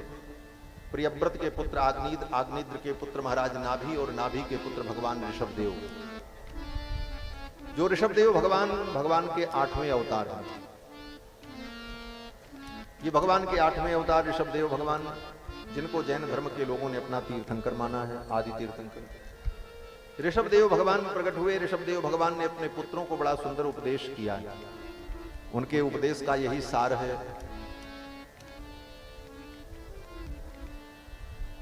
यावन्न प्रीतिर्मयि वासुदेवे नमुच्यते देह योगेन तावत्। ऋषभदेव भगवान अपने पुत्रों को उपदेश देते हुए कहते हैं, जब तक मुझ वासुदेव में तुम्हारी प्रीति नहीं होगी, तब तक तुम देह बंधन से मुक्त नहीं हो। भगवान को प्राप्त करने के लिए भगवत प्रीति होनी चाहिए। प्रेम से ही भगवान मिलते हैं। इसीलिए देवर्षि नारद ने भक्ति सूत्र में कहा है, प्रेमैव कार्यम प्रेमैव कार्यम। मोहन प्रेम बिना नहीं मिलता, चाहे कर लो कोटि। ऋषभदेव भगवान ने अपने पुत्रों को बड़ा सुंदर उपदेश दिया। उस प्रसंग में यह भी कहा है कि बंधन और मुक्ति का कारण क्या है। बोले द्वे पदे बंध मोक्षाय। बंधन और मुक्ति के दो पद हैं। पद माने शब्द। दो शब्द कौन? बोले ममेति बध्यते जंतुर। मम ये बंधन का कारण है, और न ममेति विमुच्यते, और नमम ये मुक्ति का कारण है। बोले ये कैसे है? बोले मम, मम माने मेरा। जब तक तुम ये कहते रहोगे मम मम मम, बोले तब तक तुम बंधन में हो। मम माने मेरा। ये घर किसका है? बोले मम। ये बेटा किसका है? बोले मम। ये पत्नी किसकी? बोले मम। ये मम जब तक है, मम माने मेरा, ये मेरा मेरा, तब तक बंधन है। और मुक्ति क्या है? बोले न ममेति विमुच्यते, न मम, मेरा नहीं है। तब किसका है? बोले रामाय कृष्णाय संप्रदाने चतुर्थी। जो कुछ है सब भगवान का है, उनको संप्रदान। इसीलिए मंत्र में नमः पद आता है। नमः पद का दो अर्थ है। नमः एक अव्यय भी है और व्युत्पन्न भी है। अव्यय अर्थ में नमः का मतलब तो प्रणाम है, रामाय नमः। लेकिन व्युत्पन्न अर्थ जब ग्रहण करेंगे भाव की दृष्टि से, तो क्या है? बोले जो कुछ है सब संपत्ति रघुपति के आही। सब संपत्ति राम जी की है, सब कुछ राम जी का है। नमः, न माने नहीं, मा माने मेरा, मेरा नहीं है। रामाय किसका है? बोले राम। कृष्णाय ये मंत्रार्थ है। ऐसा हमारे आचार्यों ने चिंतन किया है। तो न ममेति विमुच्यते, ये नमम का चिंतन है। इसीलिए कर्मकांड में भी जब कोई यज्ञ याग आदि कर्म संपन्न करते हैं तो यही कहते हैं, प्रजापतये स्वाहा इदं प्रजापतये नमः। पूरा यज्ञ करने के बाद तद ब्रह्मार्पणमस्तु अनेन यज्ञेन भगवान श्री रामचंद्र प्रीयताम न मम, मेरा नहीं है। ये नमम का भाव कर्मकांड के अंगभूत क्रिया के रूप में हम इसका चिंतन कर लेते हैं, क्रिया का संपादन कर लेते हैं, लेकिन इसके मूल में जो सिद्धांत है वह सिद्धांत यही है कि ममत्व का त्याग, ममत्व का त्याग। ये सब बातें श्री ऋषभदेव भगवान ने अपने पुत्रों को समझाई है। ऋषभदेव जी के 100 पुत्र हुए, उनके 81 पुत्र कर्मकांड के विद्वान वैदिक हो गए, 9 पुत्र अलग अलग 9 देशों के राजा बने, 9 पुत्र उनके योगेश्वर हो गए, हरि, कवि, पिप्पलाद, आविर्होत्र, चमस्कर भाजन इत्यादि। और उनके ज्येष्ठ पुत्र भरत इस देश के राजा हुए, जिनके नाम पर इस देश का नाम भारतवर्ष पड़ा। उन भरत के जीवन का वृत्तांत सुखदेव जी ने जो सुनाया, उनके 3 जन्मों का वृत्तांत। भरत जी भी बड़े महात्मा थे, समय आने पर अपना राज्य अपने पुत्र को देकर के जंगल में तप करने गए। जंगल में मुक्ति नारायण क्षेत्र में गंडकी नदी में एक हिरण का बच्चा उनको मिल गया, उसकी मां मर गई थी, उस बच्चे को लेकर के चले आए, पाला पोसा। उस बच्चे के प्रति उनको प्रेम हो गया। क्या हो गया? प्रेम। प्रेम तो करना चाहिए, लेकिन प्रेम कब मम में बदल जाए, कब मोह में बदल जाए, ये सावधान रहना। उस हिरण के बच्चे को पाल लिया भरत जी ने, और धीरे धीरे उसके प्रति उनका क्या भाव हो गया? मम, ये मेरा है। अब जंगल में तो इतने हिरण हैं, लेकिन और हमारे नहीं हैं, ये मम, ये मेरा है। बस वही बंधन का कारण बन गया। मोह सकल व्याधिन कर मूला, चहते उपजई बहु, तेहते पुण्य उपजई बहु शूला। और परिणाम क्या हुआ? बोले एक दिन वो हिरण का बच्चा कहीं चला गया। जब बड़ा हुआ तो घूमने टहलने लगा, दौड़ने लगा, उसको साथी मिल गए, अपने समान चला गया। उस हिरण की याद में व्याकुल हो गए और उसी को सोचते रहे, कहां होगा, क्या खाया होगा, क्या पिया होगा, और तब तक मृत्यु आ गई। मरते समय उस हिरण के बच्चे का स्मरण किया, इसलिए अगले जन्म में हिरण बन गए। फिर उस हिरण की योनि में रहकर सूखे पत्ते खा करके उन्होंने जीवन व्यतीत किया। वो शरीर जब छूटा तो फिर अंगिरा गोत्र के एक ब्राह्मण कुल में उनका जन्म हुआ। तीसरे जन्म में वो बड़े सावधान रहे और बड़ी सावधानी से मोह माया से मुक्त रहे। गृहस्थ जीवन में प्रवेश भी नहीं किया, ऐसे ही आत्मचिंतन करते रहे। माता पिता ने उनको पागल समझ लिया। समय आने पर माता पिता की मृत्यु हो गई, भाई का साम्राज्य हुआ। भाई ने भी घर में रहने नहीं दिया, निकाल दिया। परमहंस थे, चल पड़े। सकल भूमि गोपाल की, सारी दुनिया अपनी है। जो भगवान को अपना मान ले उसके लिए दुनिया में क्या कमी? एक घर छोड़ोगे 1000 घर मिलेगा। हमारे पूज्य स्वामी जी कहते थे कि भगवान के लिए एक घर छोड़ करके देखो, साधु बन करके। ऐसे रहोगे तो एक ही घर में रहोगे, वही कोठरी, वही कमरा, वही घर देखते जिंदगी बीत जाएगी। और एक घर छोड़े ठाकुर के लिए तो दुनिया में तुम्हारे लिए कितने घर के दरवाजे खुले हैं, जहां जाओ वहीं रोज नई व्यवस्था, नई दिव्यता में आनंद लेते रहो। सब तुम्हारे सकल भूमि गोपाल की। उदार चरितानाम वसुदैव कुटुंबकम, सारा संसार तुम्हारा अपना हो जाएगा। दुनिया को छोड़ोगे, दुनिया तुम्हारे पीछे दौड़ पड़े। छोड़ करके तो देखो। रामदास जी का, श्री राम तीर्थ जी का एक वाक्य बड़ा सुंदर है। भागती फिरती थी दुनिया जब तलब करते थे हम, भागती फिरती थी दुनिया जब तलब करते थे हम, जब से नफरत हमने की आने को वो बेताब। आप छोड़ करके तो देखो सारी दुनिया। महाराज भरत जी सावधान थे कि अब मुझे संसार में नहीं फंसना, चल पड़े, विचरण करते रहे। परमहंस थे इसलिए लोग उनको पागल समझते थे। लोग कहते थे जड़ बुद्धि, इसलिए नाम पड़ गया जड़ भरत। ये दुनिया की रीति है। भक्त संसार के संसारी प्राणियों को पागल समझता है। जो ज्ञानी होता है वो समझता है संसार वाले पागल हैं, झूठे माया के चक्कर में पड़े। और संसार वाले उसको पागल समझते हैं कि पागल है, किसी काम का। यही दुनिया की रीत है, तुम उसको पागल समझो, तुमको पागल समझे। लेकिन सही में पागल कौन है? बोले तो ऊपर वाला जानता है। भरत जी महाराज ऐसे विचरण करते रहे। बड़ी लंबी कथा है उनकी भी। जंगल में उनको डाकुओं ने पकड़ लिया, देवी के सामने बलि चढ़ाने के लिए ले गए। कोई विरोध नहीं किया। जड़ भरत जी ने सोचा शायद मेरी मृत्यु ऐसे ही लिखी हो, खड़े रहे। डाकू ने पूजा उजा किया, मंत्र मंत्र पढ़ करके जब तलवार उठाई मारने के लिए, तब तक सामने जो देवी की प्रतिमा थी वो प्रतिमा बीच से फट गई। सहसा उच्चचाट भद्रकाली, भद्रकाली प्रकट हो गई और भद्रकाली ने वो खड्ग लेकर के डाकू को ही मार दिया। भरत जी भगवान का स्मरण करते हुए वहां से चले गए।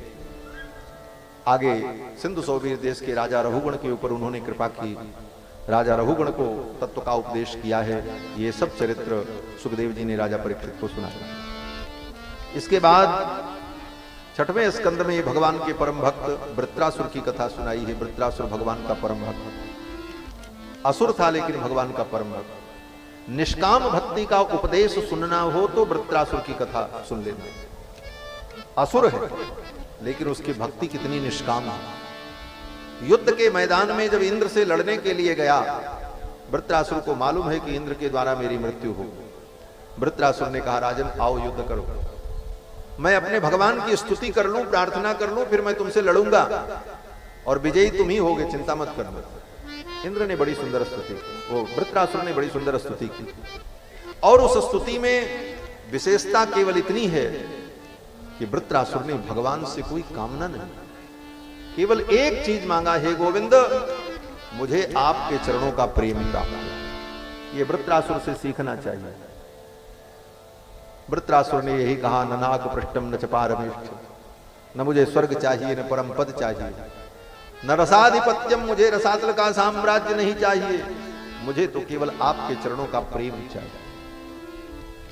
भक्त का यही स्वरूप होना चाहिए। भगवान से कुछ मत मांगो, केवल एक चीज मांगो। क्या बोले? भगवान से भगवान को मांगो, हे ठाकुर तुम ही मिल जाओगे। भगवान से भगवान को मांगोगे सब मिल जाएगा। और भगवान से कुछ मांगोगे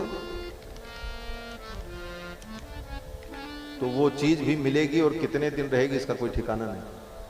और भगवान को मांग लोगे सब मिल जाएगा। जैसे कोई व्यक्ति समुद्र के किनारे जाए और कहे हमको 2 मोती मिल जाए, 2 हीरा मिल जाए, और कोई बुद्धिमान जाए कहे पूरा समुद्र ही हमारा हो जाए, बोले उससे बढ़िया बुद्धिमान कौन है? बोले सारा समुद्र ही तुम्हारा। तो भगवान आनंद सिंधु, भगवान से भगवान को मांगो, भगवान का वर्ण करो भगवान के लिए, संसार की वस्तुओं के लिए नहीं। माधवांघ्रित द्वयोपायो माधवांघ्रित प्रयोजनम, भगवान ही प्रयोजन है, भगवान ही प्रयोज्य, उनके पादारविंद ही प्रयोजन है, साधन है और वही साध्य भी है। ये सब वृत्तांत सुनाया। सप्तम स्कंद में भगवान के परम भक्त प्रहलाद की कथा आती है, क्योंकि अब हम बताए ना कि एक्सप्रेस गाड़ी चलेगी तभी हम पहुंच पाएंगे, इसलिए बहुत संक्षेप में सब कह रहे हैं। सप्तम स्कंद में भगवान के भक्त प्रहलाद की कथा। सप्तम स्कंद एक ऐसा स्कंद है जिसमें प्रहलाद जी का ही चरित्र है। और प्रहलाद जी का जो स्वभाव है, उनका जो चिंतन है, उनकी जो भक्ति है, वो अनुकरणीय है। प्रहलाद जैसा निष्काम भक्त होना बड़ा कठिन है। प्रहलाद जी महाराज असुर बालक है, भगवान के परम भक्त हैं। प्रहलाद जी का चरित्र सुनाने के पहले जो भूमिका तैयार होती है सप्तम स्कंद में, राजा परीक्षित ने पूछा सुखदेव जी से, समप्रिय सुहृद ब्रह्मन् भूतानाम भगवान स्वयं। भगवान तो समप्रिय है, भगवान के लिए सब प्रिय है, तो फिर भगवान असुरों को मारते क्यों हैं, देवताओं की सहायता क्यों करते हैं? ये प्रश्न किया। भगवान के लिए तो सब बराबर है, समप्रिय सुहृद ब्रह्मन् भूतानाम भगवान स्वयं। अगर ये कहो कि भगवान दैत्यों को इसलिए मारते हैं कि दैत्यों से भगवान को कोई डर है, तो दैत्य भगवान का क्या बिगाड़ पाएंगे? दैत्यों में इतना क्या सामर्थ्य हो, भगवान का क्या बाल बांका कर सकते हैं? अगर ये कहो कि देवताओं से भगवान को कोई स्वार्थ है इसलिए भगवान देवताओं की सहायता करते हैं, तो देवता भगवान के स्वार्थ की क्या पूर्ति करेंगे? देवताओं का काम स्वयं भगवान को करना पड़ता है। फिर ऐसे सुहृद भगवान जो हैं, देवताओं के पक्ष से दैत्यों का वध क्यों करते हैं? ये प्रश्न किया। तो इसका उत्तर सुखदेव जी देते हैं। सुखदेव जी कहते हैं, हे राजन, भगवान न किसी को मारते हैं और न भगवान किसी के शत्रु हैं, अपितु भगवान लीला करते हैं। ये सृष्टि 3 गुणों से चलती है, सतोगुण, रजोगुण, तमोगुण। और तीनों गुणों का अनुपात बना रहे तो सृष्टि बहुत व्यवस्थित चलती है। अनुपात बिगड़ जाए तो सृष्टि बिगड़ जाती है। इसलिए भगवान अनुपात बनाते रहते हैं। जैसे आपके शरीर में हर चीज का अनुपात है, अनुपात से ज्यादा कोई चीज हो जाएगी तो शरीर में हलचल हो जाएगी। शुगर बढ़ जाए तब भी गड़बड़, घट जाए तब भी गड़बड़। ब्लड प्रेशर बढ़ जाए तब भी गड़बड़, लो हो जाए तब भी गड़बड़। उसका जो निश्चित मानक है उस मानक में ही होना चाहिए। शरीर में अत्यधिक प्रोटीन बढ़ जाए बोले तब भी गड़बड़, कम हो जाए तब भी गड़बड़। कोई भी तत्व की निश्चित सीमा जो होनी चाहिए उससे ज्यादा होने पर शरीर में हलचल होती है। उसी प्रकार इस सृष्टि में सतोगुण, रजोगुण, तमोगुण तीनों गुणों का जो अनुपात है वो अनुपात अगर बिगड़ जाए तो सृष्टि में उथल पुथल होती है। तो डॉक्टर का काम क्या है? बोले डॉक्टर इंजेक्शन लगा करके, दवा दे करके सब ठीक करता है। उसी प्रकार भगवान भी डॉक्टर हैं। भवरोग वैद्यम, वो संसार के वैद्य हैं। अगली डॉक्टर तो भगवान ही, तो भगवान सब ठीक ठाक करते रहते हैं। तो क्या करते हैं? बोले भगवान देखते हैं जब सतोगुण ज्यादा बढ़ने लगा, सतोगुण ज्यादा बढ़ने लगा, तमोगुण रजोगुण घट गया। सतोगुण बढ़ने पर ऋषि मुनि महात्मा खूब बढ़ने गए, खूब भजन होने लगा, पूजन होने लगा, यज्ञ होने लगा, चारों तरफ धर्ममय वातावरण हो गया। राक्षस दैत्य सब परास्त हो गए, तमोगुण एकदम शून्य होने लगा। तब भगवान क्या करते हैं? बोले भगवान अपनी ही शक्ति राक्षसों को दे देते हैं। बोले चलो अब तुम उत्पात करो कुछ। इन राक्षसों के अंदर भी इतनी शक्ति कहां से आती? भगवान की दी हुई शक्ति, भगवान की सब लीला है। भगवान उन राक्षसों को शक्ति दे देते हैं, कुछ उत्पात करो। फिर वे राक्षस इतने उद्दंड हो जाते हैं, फिर सतोगुण को घटाना शुरू करते हैं। मारपीट, युद्ध सब मचा, सात्विक लोग मारे गए, युद्ध मचा, सब कुछ हुआ। लेकिन जब वो तमोगुण अधिक बढ़ने लगता है, सतोगुण घटने लगता है, तब भगवान प्रकट होकर के उन राक्षसों को मार देते हैं। आकर के काम करो, फिर बराबर हो गया। यही काम भगवान का, ठाकुर जी यही लीला करते हैं। सतोगुण, रजोगुण, तमोगुण इन तीनों गुणों का भगवान व्यवस्थापन करते रहते हैं, उसके आनुपातिक स्वरूप को व्यवस्थित रखते हैं। यही भगवान की लीला है।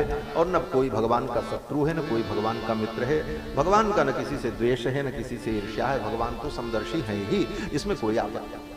हाँ, इतना जरूर है कि भगवान भक्त पक्षपाती भी हैं। भक्तों का पक्ष लेते हैं, जो भगवान से प्रेम करे ठाकुर उसका पक्ष लेते हैं। और भगवान अगर भक्त पक्षपाती न बने तो भक्ति का सिद्धांत ही खत्म हो जाएगा। इसी प्रसंग में श्री सुखदेव जी महाराज कहते हैं, राजन जैसा प्रश्न तुमने किया यही प्रश्न महाराज युधिष्ठिर ने नारद जी से किया। कब? बोले युधिष्ठिर की सभा में जब शिशुपाल भगवान को गाली दे रहा था। शिशुपाल भगवान को रोज गाली देता था। और कितनी गाली? बोले 99 गाली देता था गिन करके। हाँ।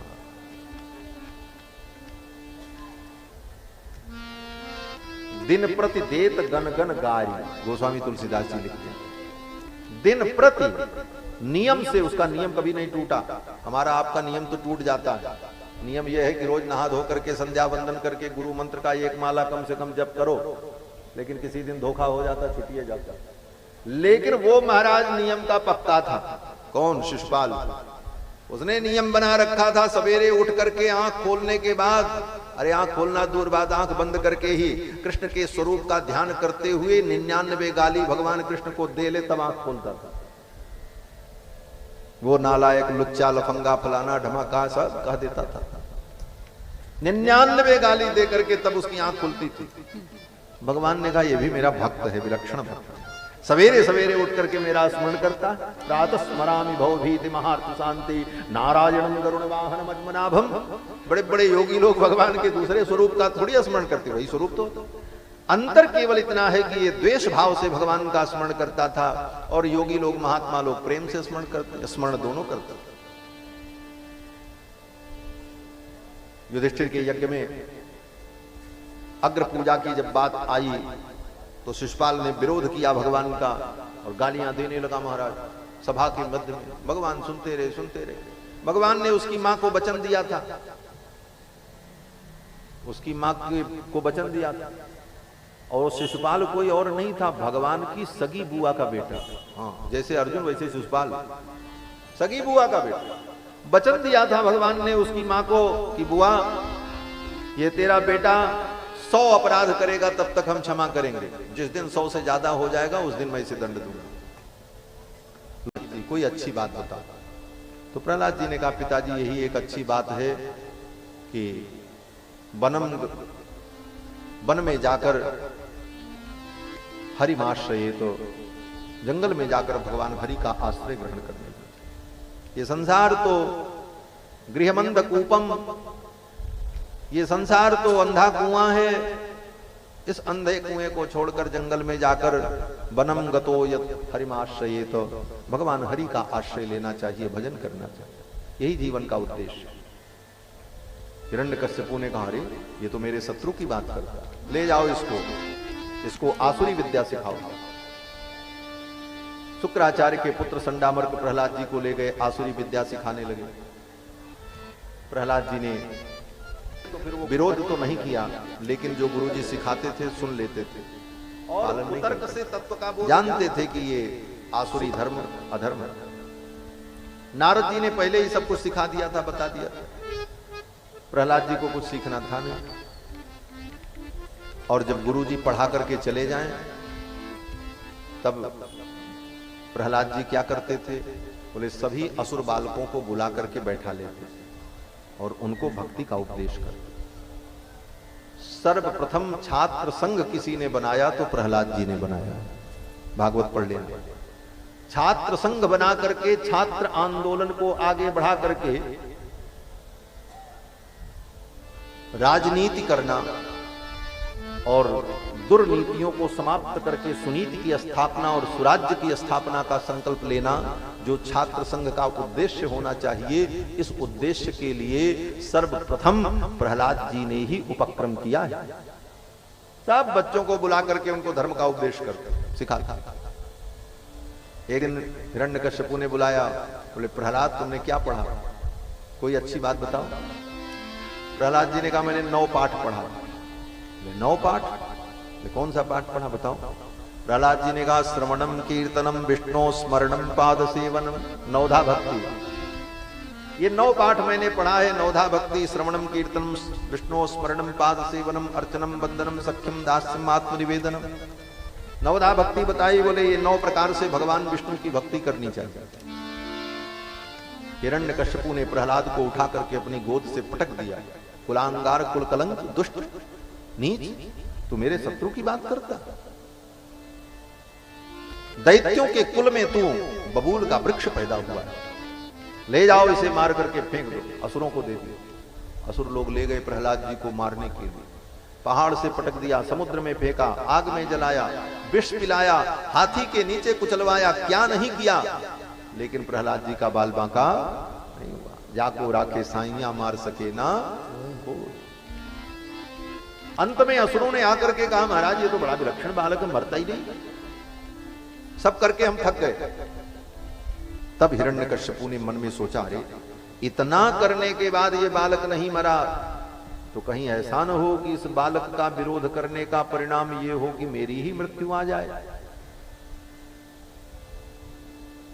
इसलिए इसका आप विरोध ठीक नहीं। हिरण्यकश्यपु डर गया भीतर से।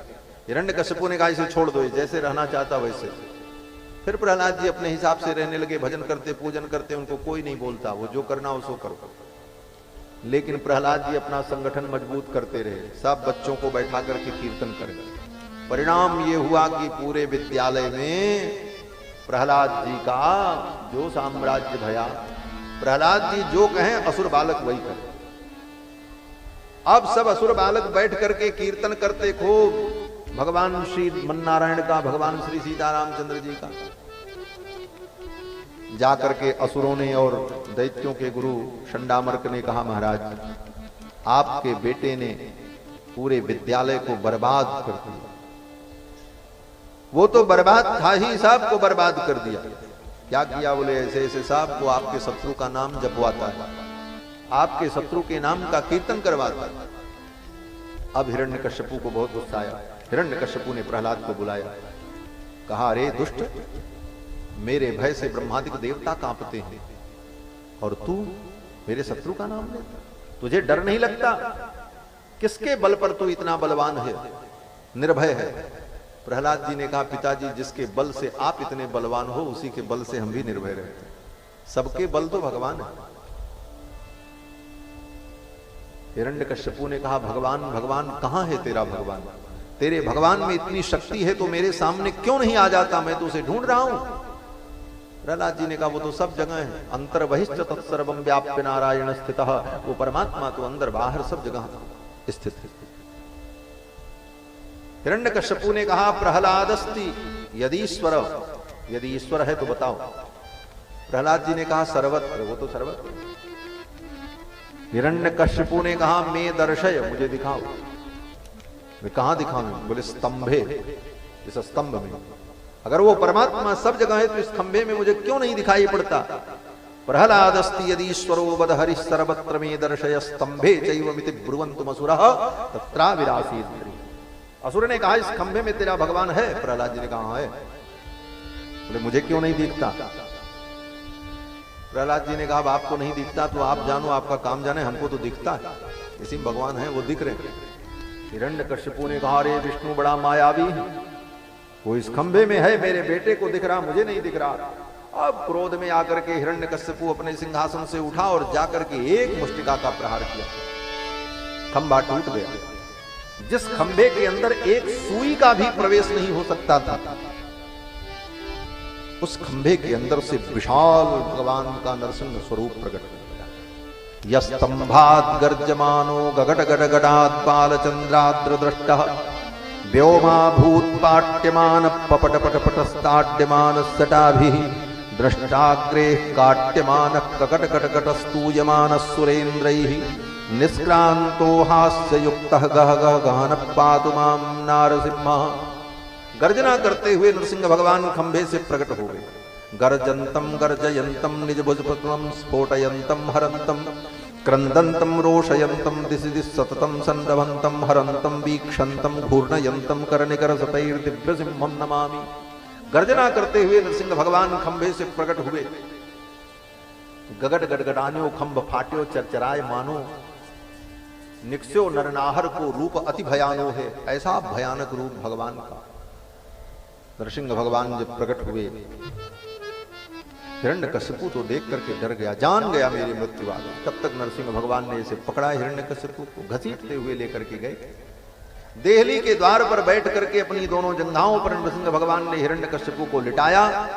नीचे की दोनों भुजाओं से हिरण्यकश्यपु को ऐसे जकड़ करके पकड़ लिया। क्यों? बोले, पेट का ऑपरेशन करना है, कहीं मरीज हिल गया तो ऑपरेशन बिगड़ जाएगा, इसलिए पहले ही नट बोल्ट से जैसे कस दिया जाए उसी प्रकार दोनों हाथों से पकड़ करके दबा लिया नरसिंह भगवान ने। नीचे की दोनों भुजाओं से ऊपर की दोनों भुजाएं नरसिंह भगवान की ऐसे खाली थी। नरसिंह भगवान ने कहा, अरे दुष्ट, तूने ब्रह्मा से वरदान मांगा था कि मेरी मृत्यु न दिन में हो न रात में हो।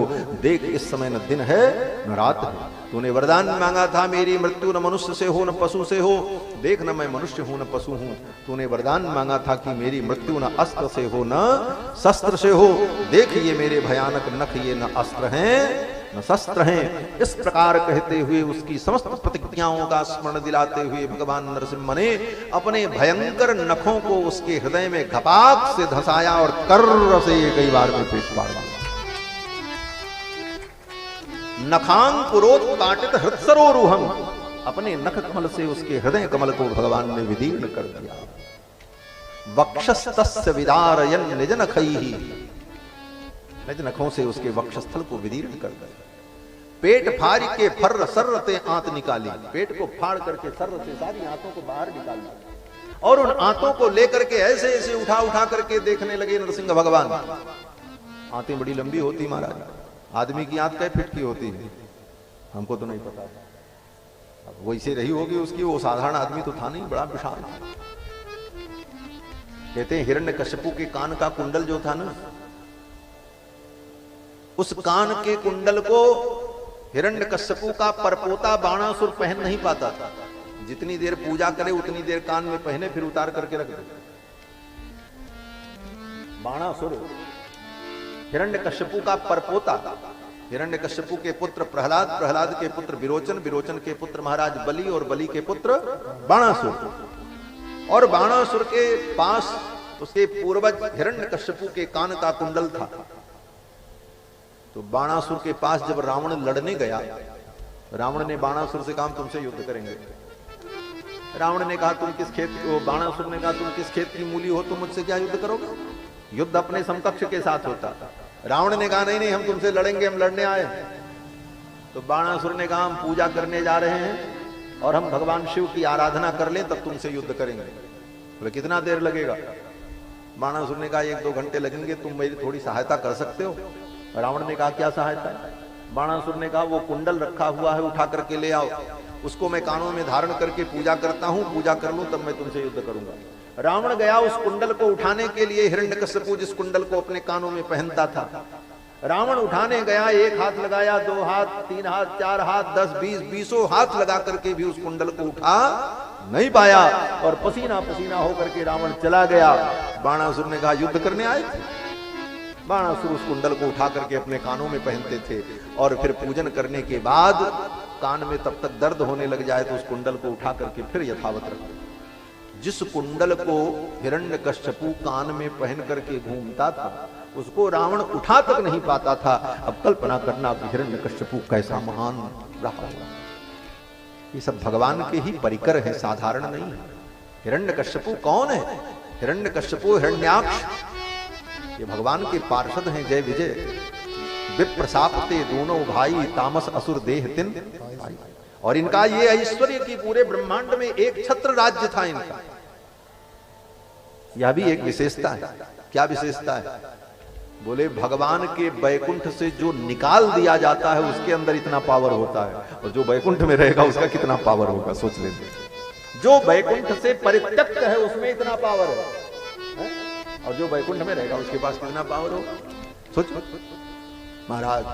तो बाणासुर उस कुंडल को पहनकर पूजा करता।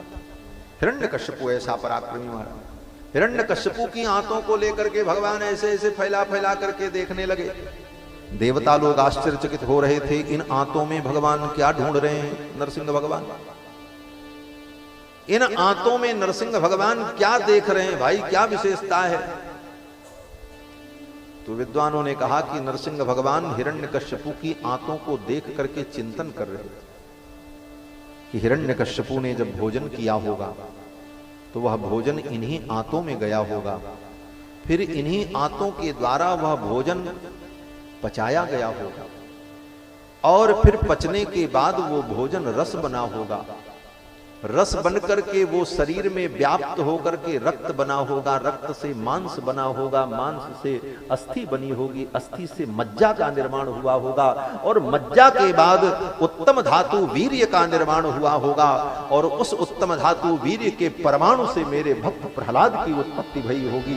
ये मेरे प्रहलाद की उत्पत्ति का हेतु है।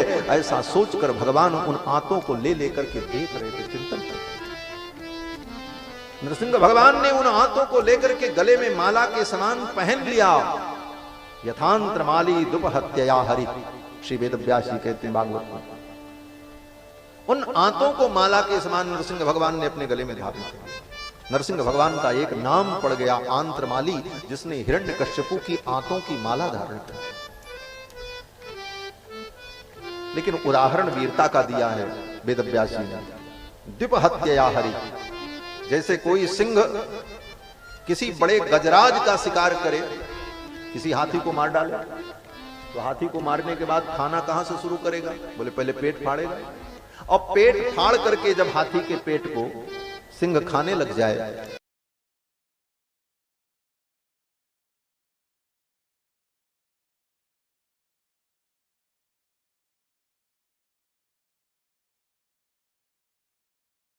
देने के लिए, जब वो बाहर निकला तो हाथी की पेट की आंतें उसके सिर में फंस गईं और फंस करके आंतें बाहर चली आई।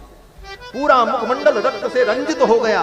वह स्थिति नरसिंह भगवान की थी, क्योंकि हिरण्यकश्यपु के पेट को जब फाड़ा तो खून का फुहारा निकला। नरसिंह भगवान की जटाओं में खून टपकने लगे, और आंतों की माला तो स्वयं भगवान ने धारण की। यथांत्रमाली द्वीप हत्या हरि, जैसे सिंह द्वीप की हाथी की हत्या करने के बाद उसकी आंत से उलझ जाता है, मानो तद्वत भगवान लीला कर रहे हैं। फिर तो प्रहलाद को भगवान ने आशीर्वाद दिया। क्रोध भगवान का शांत नहीं हो रहा था। हिरण्यकश्यपु को मारने के बाद भी भगवान पैतरा मार रहे थे, कभी इधर जाएं कभी उधर जाओ, गर्जना करते। भगवान गर्जना करें तो आकाश मानो फट जाएगा, पटपट पटपट की आवाज। देवताओं ने कहा आज प्रलय हो जाएगा, अगर आज इनका क्रोध शांत नहीं हुआ तो आज सृष्टि का अंतिम दिन होगा, इनको शांत करो। सब लोग आए, ब्रह्मा आए, शंकर आए, इंद्र आए, किन्नर यक्ष गंधर्व पिशाच गुह्यक सब ने आकर के भगवान की स्तुति की, लेकिन किसी की स्तुति से भगवान शांत नहीं हुए। सब देवताओं ने लक्ष्मी जी को भेजा, आप जाओ। दुनिया में व्यक्ति किसी की बात न माने तो अंत में गृह मंत्रालय की बात माननी पड़ती है। कहीं से सोर्स न लगे तो वहां से सोर्स लग जाता। पत्नी आकर के कह देती अच्छा मान जाओ, अच्छा तो चलो ठीक है मानते। लेकिन आज वो भी काम नहीं बना। साक्षात श्री प्रेषिता देवई, देवताओं ने श्री जी को भेजा, लक्ष्मी जी को, आप जाओ। लक्ष्मी जी सामने आई तो नरसिंह भगवान ने और जोर की दहाड़ मारी। लक्ष्मी जी उल्टे पांव लौट गई। देवताओं ने कहा क्या हुआ? लक्ष्मी जी ने कहा ऐसा उग्र रूप तो आज तक मैंने भी नहीं देखा था, अब इनका क्रोध कैसे शांत होगा? तब ब्रह्मा जी ने कहा प्रहलाद से बेटा तुम जाओ, तुम्हारे लिए भगवान का अवतार हुआ। 5 वर्ष के बालक प्रहलाद आए और भगवान को साष्टांग प्रणाम किया, लेट गए सामने। जिन नरसिंह भगवान के सामने लक्ष्मी जी की भी आने की हिम्मत नहीं, उनके सामने प्रहलाद जी आए और साष्टांग प्रणाम करने लगे। क्यों? बोले शेर से सब डरते हैं, लेकिन शेर का बच्चा शेर की खोपड़ी पे चढ़ के खेलता है। प्रहलाद जी तो भगवान के भक्त हैं। आ गए, साष्टांग प्रणाम किया। स्वपाद मूले पतितम तमर्भकम विलोक्य देव कृपया परिप्लुता। वेद व्यास जी कहते हैं कि अपने पादारविंद में साष्टांग प्रणाम करते हुए प्रहलाद को देख करके भगवान का क्रोध उसी क्षण शांत हो गया। स्वपाद मूले पतितम तमर्भकम विलोक्य देव कृपया परिप्लुता। कृपा के समुद्र में मानो परिप्लुत हो गए, भगवान डूबने लगे। उनकी करुणा जागृत हो गई और प्रहलाद को झुक करके भगवान ने स्वयं उठाया, उठा करके अपनी गोद में बैठा लिया, अंकमारोप्य अपने अंक में बैठा लिया। और प्रहलाद के सुंदर कपोल को भगवान अपनी जीभ से चाटने लगे, जैसे शेर अपने बच्चे को चाटता। मंजुल मुखारविंद चाटी चाटी कहें प्रभु क्षमा करो, पुत्र मोहे देर भई आने में। भगवान कहते बेटा अगर मुझे आने में देर हो गई हो तो क्षमा कर देना। वेदम बपुक्वच वयस्सु कुमार में तत्क्वैता प्रमत्त कृत दारुण यातनास्ते। कहां इस दुष्ट की दारुण यातनाएं और कहां तुम्हारा सुकुमार शरीर, ये अवस्था।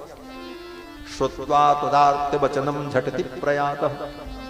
तुम्हारे आर्त वचन को सुनकर, तुम्हारी पुकार को सुनकर के मैं दौड़ता आया हूं। झटति प्रयातम, झट से आया हूं।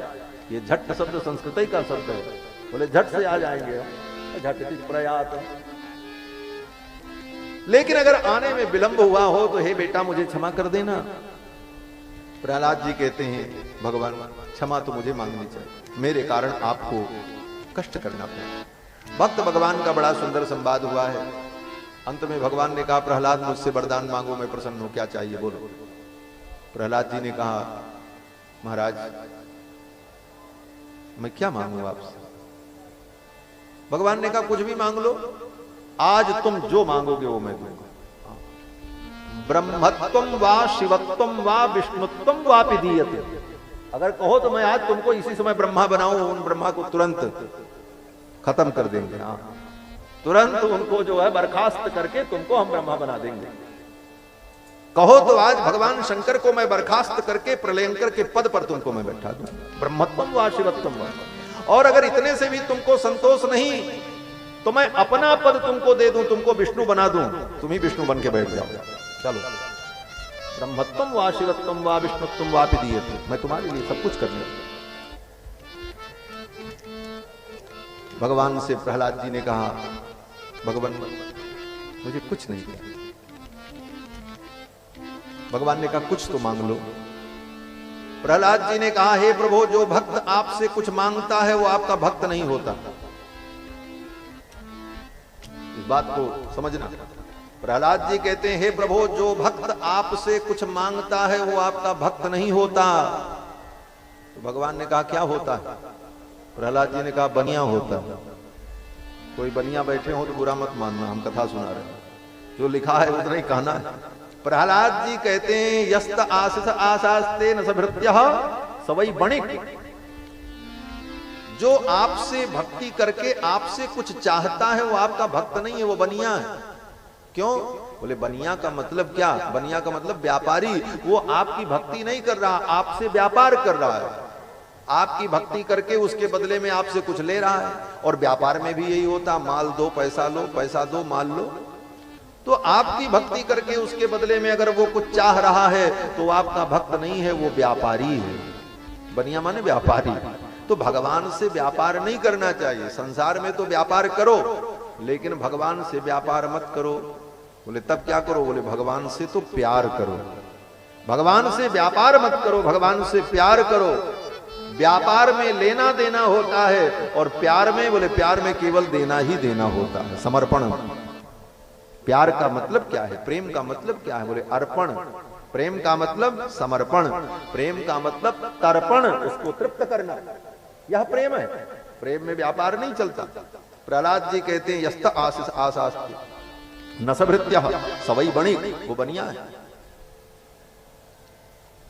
भगवान ने कहा, अच्छा प्रहलाद, कुछ तो मांग लो। तुम निष्काम हो मैं जानता हूं, लेकिन मेरी प्रसन्नता के लिए मांग लो।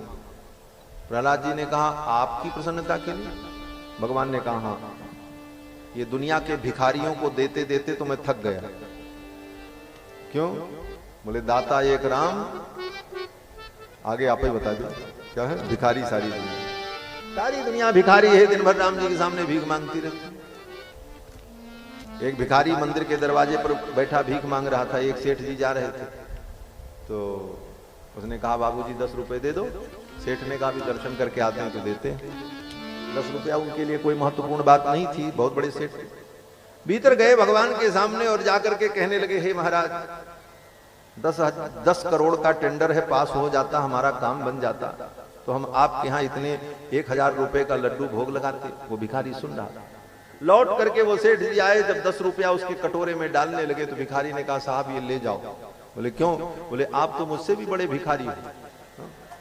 हमको आज पता चला कि मुझसे बड़े भिखारी तो आप हो। हमारा तो 10 रुपए में भी काम चल जाता, आप तो 10 करोड़ के लिए यहाँ भीख मांगने आए थे। आपसे अच्छे तो हम हैं जो दरवाजे पर बैठे हैं, 10 रुपए में काम चल जाता।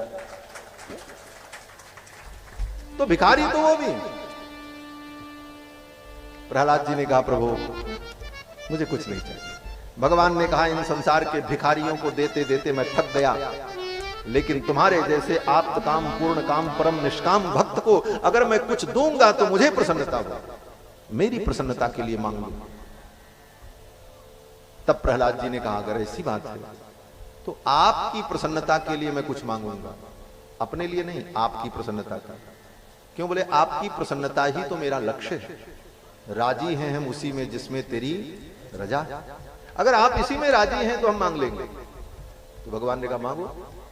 तो प्रहलाद जी ने बड़ी चतुराई से मांगा। महाराज, ऐसा चतुर भक्त कोई हो नहीं सकता। प्रहलाद जी ने सोचा, क्या मांगे इनसे? निष्काम तो पहले से है प्रहलाद जी, कामना तो कोई है नहीं। प्रहलाद जी ने सोचा कि आज तो मैं निष्काम हूं, मेरे अंदर कोई कामना नहीं, लेकिन कल अगर कहीं मेरे मन में कोई कामना उत्पन्न हो गई तब तो गड़बड़ हो जाएगा। इस मन का कोई ठिकाना नहीं है, ये मन कब अपना रूप बदल दे। पल भर में योगी, पल में वियोगी, पल भर में ज्ञानी, पल भर में भोगी, बदलता जो क्षण क्षण में वृत्ति अपनी, कभी अपने मन के भरोसे न रहना। ये मन बड़ा विचित्र है कि कब योगी बने कब भोगी बने, इसका कोई ठिकाना नहीं। 2 क्षण में वैराग्य आता है, 2 क्षण में ज्ञान जगता है, 2 क्षण में सब गायब। गाने का मन होगा। ये तन कीमती है मगर है विनाशी, ये तन कीमती है मगर है विनाशी। कभी अगले क्षण के भरोसे न रहना, कभी अगले क्षण के भरोसे न रहना। निकल जाएगी छोड़ काया जो पल में, निकल जाएगी छोड़ काया जो पल में। सदा श्वास धन के भरोसे न रहना, सदा श्वास धन के भरोसे न रहना। एक क्षण में योगी, एक क्षण में भोगी, एक क्षण में योगी, एक क्षण में भोगी। पल भर में ज्ञानी, पल में वियोगी, पल भर में ज्ञानी, पल में वियोगी। बदलता जो क्षण क्षण में, बदलता जो क्षण क्षण में, बेटी है अपनी। कभी अपने मन के भरोसे न रहना, कभी अपने मन के भरोसे न रहना। ये तन की नदी है मगर है विनाशी, ये तन की नदी है मगर है विनाशी। कभी अगले चल के भरोसे न रहना, कभी अगले चल के भरोसे न रहना। तुमको जो मेरा मेरा कहेंगे, तुमको जो मेरा मेरा कहेंगे। जरूरी नहीं वो तुम्हारे रहेंगे, जरूरी नहीं वो तुम्हारे रहेंगे। मतलब से मिलते हैं, मतलब से मिलते हैं दुनिया के साथी। कभी इस मिलन के भरोसे न रहना, कभी इस मिलन के भरोसे न रहना। ये तन कीमती है मगर है विनाशी, ये तन कीमती है मगर है विनाशी। कभी अगले चल के भरोसे न रहना, कभी अगले चल के भरोसे न रहना। हम सोचते काम दुनिया पे कर ले। ये पंक्ति बड़ी महत्वपूर्ण है और ये हमारे जीवन की एक दशा भी है। हम सोचते काम दुनिया के कर लें, धन धाम अर्जित कर नाम कर लें। हम सोचते हैं सारा काम निपटा लें, धन उन कमा करके दुनिया में नाम भी खूब कमा लें, फिर क्या करना, फिर तो बुढ़ापे में भगवान का भजन ही करना, यही सोचते हैं। हम सोचते काम दुनिया के कर लें, धन धाम अर्जित कर नाम कर लें, फिर एक दिन बन के साधु रहेंगे। लेकिन उस एक दिन के भरोसे न रहना, वो दिन तुम्हारे जीवन में आएगा कि नहीं आएगा इसका कोई ठिकाना नहीं है। इसलिए आज से ही भजन करना। हम सोचते काम दुनिया पे कर ले, हम सोचते काम दुनिया पे कर ले। धन धाम अर्जित कर नाम कर ले, धन धाम अर्जित कर नाम कर ले। फिर एक दिन बनकर, फिर एक दिन बनकर साधु रहेंगे। उस एक दिन के भरोसे न रहना, उस एक दिन के भरोसे न रहना।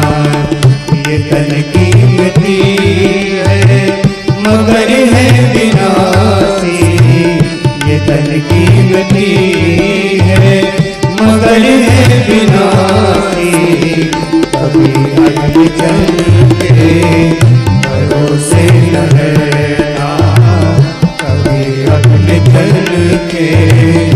भरोसे न रहना।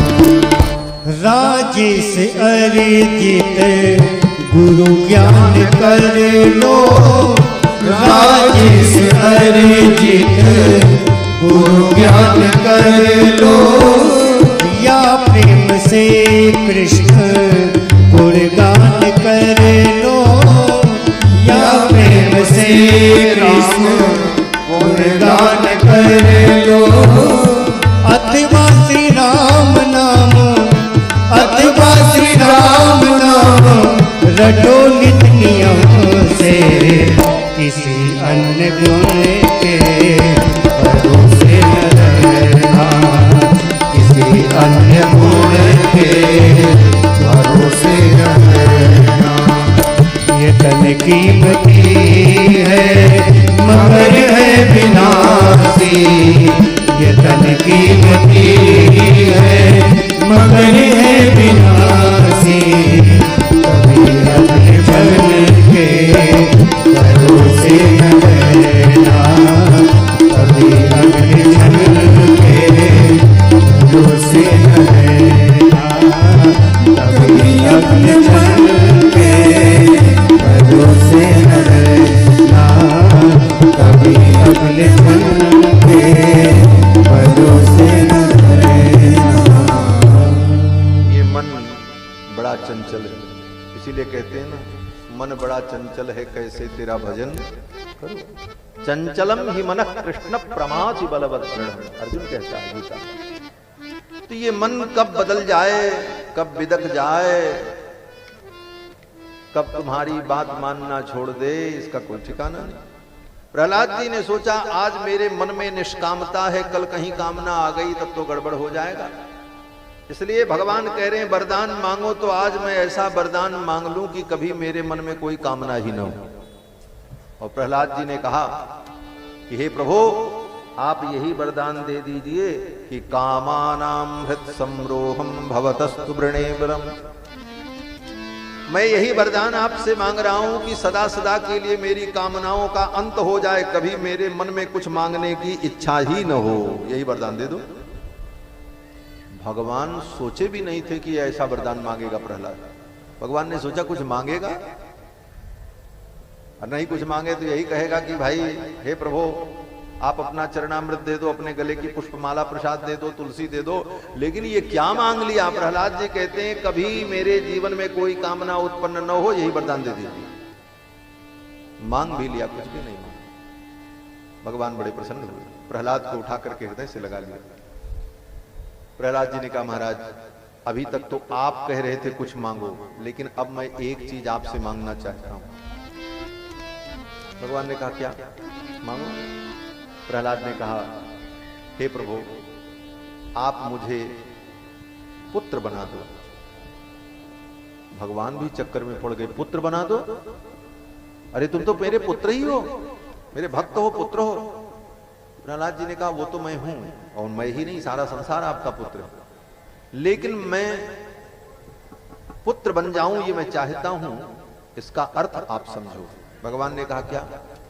प्रहलाद जी ने कहा पुत्र का मतलब होता है पुंनाम नरकः नरकात् त्रायते इति पुत्रः। जो अपने पिता को नरक से बचा ले उसको पुत्र कहते हैं। और मेरे पिता ने आपको इतनी गालियां दी, इतने अपशब्द कहे, मेरे पिता की दुर्गति न हो, मेरे पिता को सदगति प्राप्त हो जाए, ये मैं चाहता हूं। भगवान ने कहा जिस पिता ने तुम्हें मारने के लिए इतना उपाय किया उसके कल्याण की कामना। प्रहलाद जी ने कहा कुछ भी हो प्रभु, मेरे शरीर के अंदर मेरी धमनियों में जो रक्त प्रवाहित हो रहा है ये मेरे पिता के शरीर का रक्त है। अगर पिता ने मुझे ये शरीर न दिया होता, मुझे जन्म न दिया होता, तो मैं आपकी भक्ति कहां से करता? इस ऋण से मैं कैसे ऋण हो पाऊंगा? इसलिए पुत्र का यही धर्म है कि अपने पिता को नरक में जाने से बचा ले। इसलिए हे प्रभु मेरे पिता को नरक न हो, मेरे पिता को सदगति प्राप्त हो, मैं यही चाहता हूं। भगवान की आंखों में अश्रु आ गए, धन्य हो प्रहलाद। भगवान ने कहा प्रहलाद आज तेरे लिए मैं संविधान संशोधन करने जा रहा हूं। भगवान ने कहा प्रहलाद आज तेरे लिए मैं संविधान संशोधन करने जा रहा हूं। बोले क्या संविधान संशोधन? भगवान ने कहा आज तक यही संविधान था कि जो जस करई सो तस फल चाखा, लेकिन आज मैं एक नया संविधान ये बना रहा हूं कि कोई कितना भी बड़ा पापी क्यों न हो, दुरात्मा हो, दुष्टात्मा हो, लेकिन उसके खानदान में अगर एक मेरा भक्त उत्पन्न हो जाएगा तो उसकी 21 पीढ़ियों का मैं उद्धार कर दूंगा। ये भगवान का संविधान बना है महाराज इस अवतार में। भगवान कहते त्रिह सप्तभि पिता पूत पितृभिः सह तेन ध। हे प्रहलाद, आज मैं वचन देता हूं, तेरे जैसा भक्त जिस कुल में उत्पन्न हो जाएगा उसकी 21 पीढ़ी तर जाएगी। 7 आगे की 7 पीछे की 7 मध्य की, भले वो 20 लोग पापी ही क्यों न हो, एक अगर तेरे जैसा भक्त होगा तो एक के संबंध से 20 का मैं उद्धार कर दूंगा। ये नया संविधान भगवान ने प्रहलाद के लिए रचित किया और आज भी वो संविधान संशोधन लागू है। अब उसमें कोई संशोधन नहीं हो सकता। इसलिए भगवान की भक्ति की बड़ी अपूर्व महिमा है। और इसके बाद भगवान के मन में एक और बात आई हो। क्या बात आई? भगवान सोचने लगे कुछ भी हो, ये मेरे भक्त का पिता था और मैंने अपने भक्त के पिता को मार दिया। अब भगवान के मन में संकोच होने लगा। सानुक्रोश इसे कहते हैं। सानुक्रोश का मतलब होता है कि सामने वाले व्यक्ति को दुखी देख करके उसके दुख से अभिभूत होकर स्वयं दुखी हो जाना। ये भगवान की एक बड़ी विलक्षणता है। इसको भगवान का एक विशेष गुण माना है हमारे आचार्यों ने, सानुक्रोश। रामावतार में भी इसका दर्शन होता है। सुग्रीव ने आकर के कहा महाराज ये बाली मेरा शत्रु है। भगवान ने कहा तुम्हारा शत्रु तो मेरा शत्रु, चलो मारते हैं। गए लेकर। सुग्रीव से कहा तुम लड़ो मैं मार दूंगा। सुग्रीव लड़ने लगे। भगवान ने बाण चलाया, बाली गिर गया मूर्छित होकर के। और बाली जब मर गया तो सुग्रीव को थोड़ी देर बाद भ्रातृ प्रेम जागृत हो गया, क्योंकि खून का संबंध तो होता ही, कितनी भी दुश्मनी हो लेकिन रक्त संबंध तो अपना कमाल दिखाता ही। सुग्रीव रोने लगे, मेरा भाई था, मैंने राज्य के लिए अपने भाई का वध करवा दिया। अब तो सुग्रीव वो फपक फपक कर रोए महाराज, खूब आंसू चले ठक ठक ठक ठक। लक्ष्मण जी ने कहा ये तो बढ़िया नाटक कर लेता, अभी तक कह रहा था मेरा शत्रु है और अब रोने का नाटक। और तब तक क्या देखते हैं कि अब राम जी भी रोने लगे, उनके भी आंसू चलने लगे।